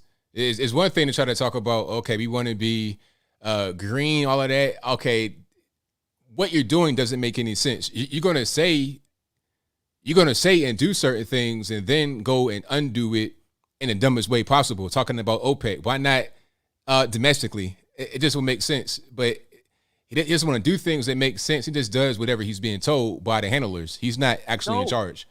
Exactly, and this well, listen, he's an empty suit, as we all know. We all know how we all know that. I'm not even going to say it because of the YouTube rules and algorithm. You know where I'm going at. Yes, but listen, I mean, this is just treasonous. What's happened on the southern border? I mean, and where are the Republicans? I mean, there's only a few out there. Like, she's a little bit crazy sometimes. There's Marjorie Taylor Greene. Lauren, but they got balls. They come out there and they speak up. Where are the other Republicans to call for an impeachment? I mean, that's a violation of the Constitution. Right. For what's going on the southern border. It really is, but it's like there's not much talk about it. It's talking about Cuba and whatnot, and that's great. But how about this obvious thing that's happening right here? And it's a daily, constant thing from all over the world. But that's like kind of an afterthought.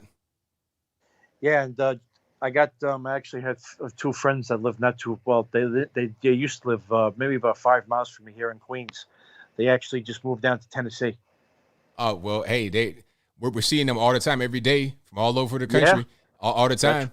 They're going to Nashville, Murfreesboro, Chattanooga, everywhere. Exactly, that's where a lot of people, because I think Florida's just too crowded at this point. That's where everybody's going. They're going to Tennessee, North Carolina. And if they don't want to live too far, there's a lot of them moving to Delaware. Because Delaware, there's a lot of, is like, I guess is a tax-friendly state. Yes. Yep. So, all right, listen, thank you for the time. You're going to be at 1 million subscribers, I would predict, probably within the next year or two. Hopefully so. Sometimes I like to play with my subscriber count. Speaking about YouTube, that is, but hopefully they stop doing that and just let me do my thing. So we'll see. Yeah, you and Brandon Tatum have really blown up the last 6 months. Oh, definitely. Especially B Tatum. So yes. All right, guys, you guys keep up the good work, and I'll talk to you soon. All right, thank you for the call, man. Appreciate it. Thank you for taking it. Good night. All right, thank you to my man Mike from Queens for the call. Yeah. It's crazy. We're seeing everybody from all over the country. Like, it's getting kind of crowded here in Tennessee. There's one street I go on in my city where when I first came here about like in 2017, at the end of 2017, when I first came here, it was a little bit of traffic, but it wasn't that bad. But now it's packed. It's packed. I've seen the increase in traffic and the construction. Oh my goodness, the construction everywhere. They're putting houses wherever they can find room. Wherever they can find room, they're going to put a house. Okay, you got a little bit of space on this little hill right here. All right, put a house right there. You got to drive up straight up in the air to the point where you're going to flip back in your car. And it's all right, man. Put a house right there. It's like that up here. It's really like that. And it's kind of crazy. But this is what happens when you are a tax-friendly state. You're not so woke and crazy. It's nice weather. We don't really get snow too much here. I mean, if you go to Nashville, you get snow, but we don't really get snow where I'm at in East Tennessee. You go to Nashville, all of that, you get some snow because you're higher up on the plateau and you're further out and up a little north. But where I'm at is cool. It's like Atlanta, basically. Atlanta without all the Atlanta nonsense that goes on and the Atlanta politics. So all I say is to anybody that's moving here, when in Rome, do as the Romans. And I'll just leave that there. But I'll get to the next call. In the meantime, in between time, let's go 954 on the line. Who am I speaking to? ABL? This is me. I'm live? Wow, that's amazing. All right. I was just listening to what you were talking about. Last call, you were talking about Tennessee, moving down here. Yeah. Yeah, it's the same way over here in Clarksville. Like, literally, I've only moved here 2 years ago, and every street that you could find that was a farmer's field 2 years ago, they just gone and put up a housing development. And the roads, like all the infrastructure cannot handle it. It is crazy. Yeah, I mean, I'm seeing it all the time. I'm seeing construction everywhere, parking lots getting broken up because people driving on them so much. That's a constant thing here.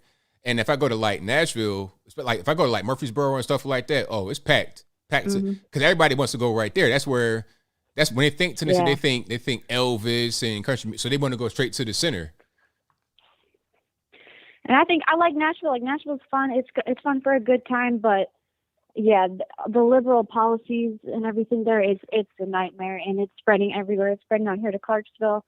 But actually, I was thinking about earlier, talking about education. You know, there's actually a lot of Amish people over here.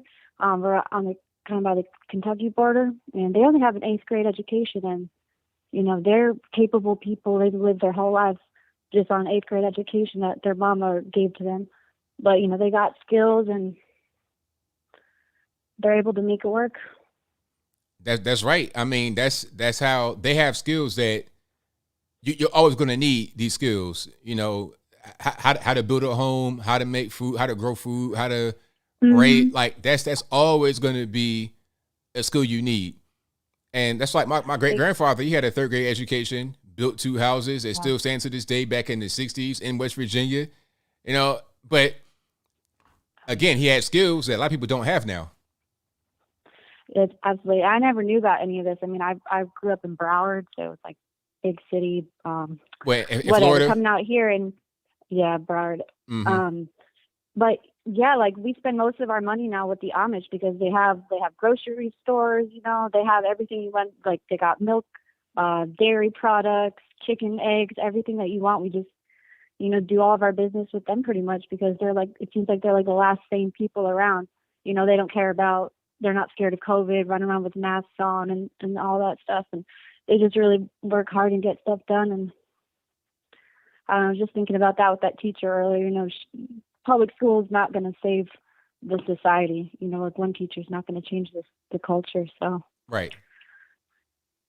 All right. Well, oh my gosh. Thank you for taking my call, ABL. You're amazing. I hope you have a great night. All right. Thank you for the call. I appreciate you. Bye. All righty. Great call. And shout out to her. The new houses Zealand's in.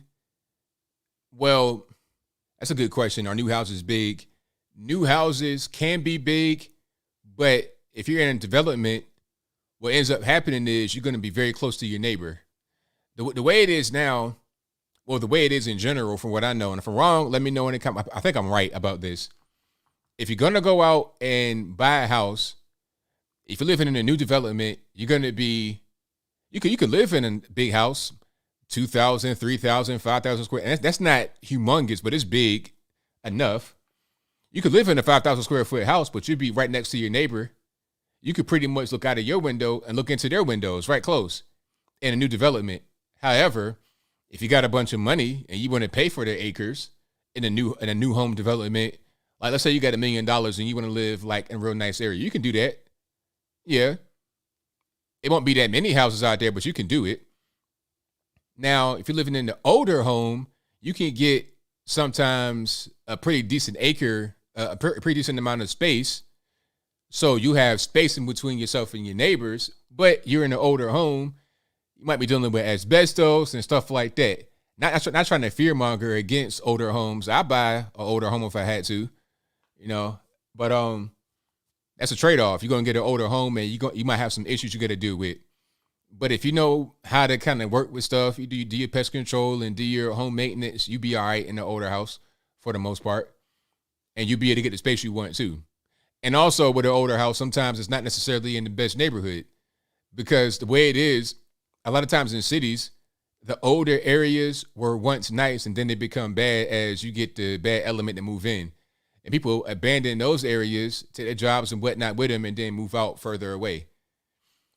That's not always the case, but a lot of times it is. And then what happens when that starts to go the other way? It's called gentrification. When all the jobs and the money come back, then it's like, oh, well, they putting a Starbucks right here. Yeah, we bringing jobs out here too. But that's a whole different story. And for now, I digress. Thank you for being here yet again. Most certainly appreciate you. Yeah, your 1920 home. Hey, if you have a nice older home, hey, my hat's off to you. I'm a newbie when it comes to living in a home. I've had like apartments and stuff like that, so I'm a newbie to it. Maybe in the future, the older home might be the wave, especially the homes that were built better. You know, they using Doug fir and stuff like that and brick veneer, but that's a different story. I don't want to go down that road too much. I don't make it to be into a real estate podcast right now, but we could talk about that at a later time. Alrighty. 773, you don't lie, I'm speaking to. Pretty difficult to get a hold of you tonight, ABL. You're on the line now. You're on the line now, sir. So what's happening? Okay. First off, did you hear about that Walkaway Wednesday protest events that were supposed to be today? And I think I sent you an email about it from NTT News asking you if you've heard about it and asking everybody else if they know about any protests in their area against vaccine mandates as well as the masks. Yeah, I've not seen that protest happen. Did it actually happen today? Was supposed to be happening today, but I've not heard any other word about it all day until I watched into the news tonight about a little snippet of it happening in different areas of the country. Yeah, I mean, I don't know too much about that. Okay, well, if you do know anything about any big rally events against the lockdowns and vaccines, can you please let everybody else know about them if you do know? If I see something and it makes sense, I might say something. Okay. I do have a question to kind of ask directly to Black Americans. Be careful. Wait. Hold on. Be careful here, sir. Relax. I'm not gonna say anything wrong here pertaining with the Obama party specifically. Okay, go ahead. Go for it. Okay. Dear Black Americans, how come Obama didn't invite you to his party? Hey, it's only friends and family. Had to scale it back because of the Delta variant. It's only friends and family, so we couldn't invite anybody. 700. Hey, he couldn't invite. He couldn't invite anybody from the community. He had to be out there at Martha's Vineyard, and it's got to be nice and peaceful. So he couldn't do that. Well, is Snoop Dogg part of the family, or Oprah, or Jay-Z? Well, while Obama's partying up, you guys are kind of stuck at home and forced to wear a mask where you can't even see your friends and family, let alone have a party in your own homes and communities. But if you do, it gets shut down. Whereas Obama dancing the night away with every single Democrat out there, minus Nancy and Hillary Clinton, were there. They're practically laughing in your face and everybody in America's face. So my question for all of you is, what are your strong thoughts and feelings about that? And if you do see the hypocrisy standing right in front of you? Yeah, I mean, it's pretty clear what's going on, but not everybody's gonna see it, but I see it. I think a lot of us that are in this room, we see it as well. Okay. Well, if you do come across any friends and family chat, show them both the video as well as photographs, because Obama as well as big tech are deleting the photographs of that party to kind of cover their tracks. Same thing they did with every other Democrat who violated their own rules. And speaking of which, here in Chicago, they finally caught those two people who murdered that newborn Yeah, I saw that. mother. I saw that. Mm-hmm. Yep. And another thing is the police finally have the guts to kind of turn their back on the Chicago mayor. That's right. I saw that one too. So pretty much, I think at this point, everybody needs to kind of make their own rally cry against the illegal lockdowns, and particularly in my city, against the Chicago mayor. Yeah, that needs to happen. It needs to be a big movement against her for sure. Yeah, I do have one final thing to kind of address to you in the audience. Pertains to what you did earlier today about what was going on in Atlanta with segregated schools. Yeah. Well, pretty much that stuff's been going on for months, and for some reason they all seem to be happening in black populated cities, and they're always seem to be initiated by a black female politician who's a Democrat most of the time. And I really don't get where Black America's head is with this. On one hand, well, I gotta wait. I gotta correct you. Now, I'm not sure about K through 12 education, but I know about higher education. When I'm talking about like segregation as far as different graduations, different dorms, a lot of that's at these mostly white schools, mostly white. And then they'll say, well, we're doing something for inclusion. We're doing something because we want to have blacks represented in a certain way. So we're going to have a graduation just for them, and one for Asians, and one for Hispanics, and then one for the whites. So it's kind of like academia in general, and you are going to see it at black schools, and you're going to see it at some other schools that are not black. That's what critical race theory is. Critical race theory, a lot of that is being taught by your white instructors, black instructors, everybody in academia. It's not necessarily strictly a black thing, but it does happen in black schools. Well, I didn't say it was happening exclusively in black schools. I was saying it's happening in a lot of the major cities. They seem to be pushed by certain politicians who are black. The big question I have to kind of ask everybody here is this predominantly what you guys think Martin Luther King fought and stood for, or not? Because what you guys see right before you is not only a disgrace to his legacy, but a huge insult to your whole education. Because in Oregon, they recently did.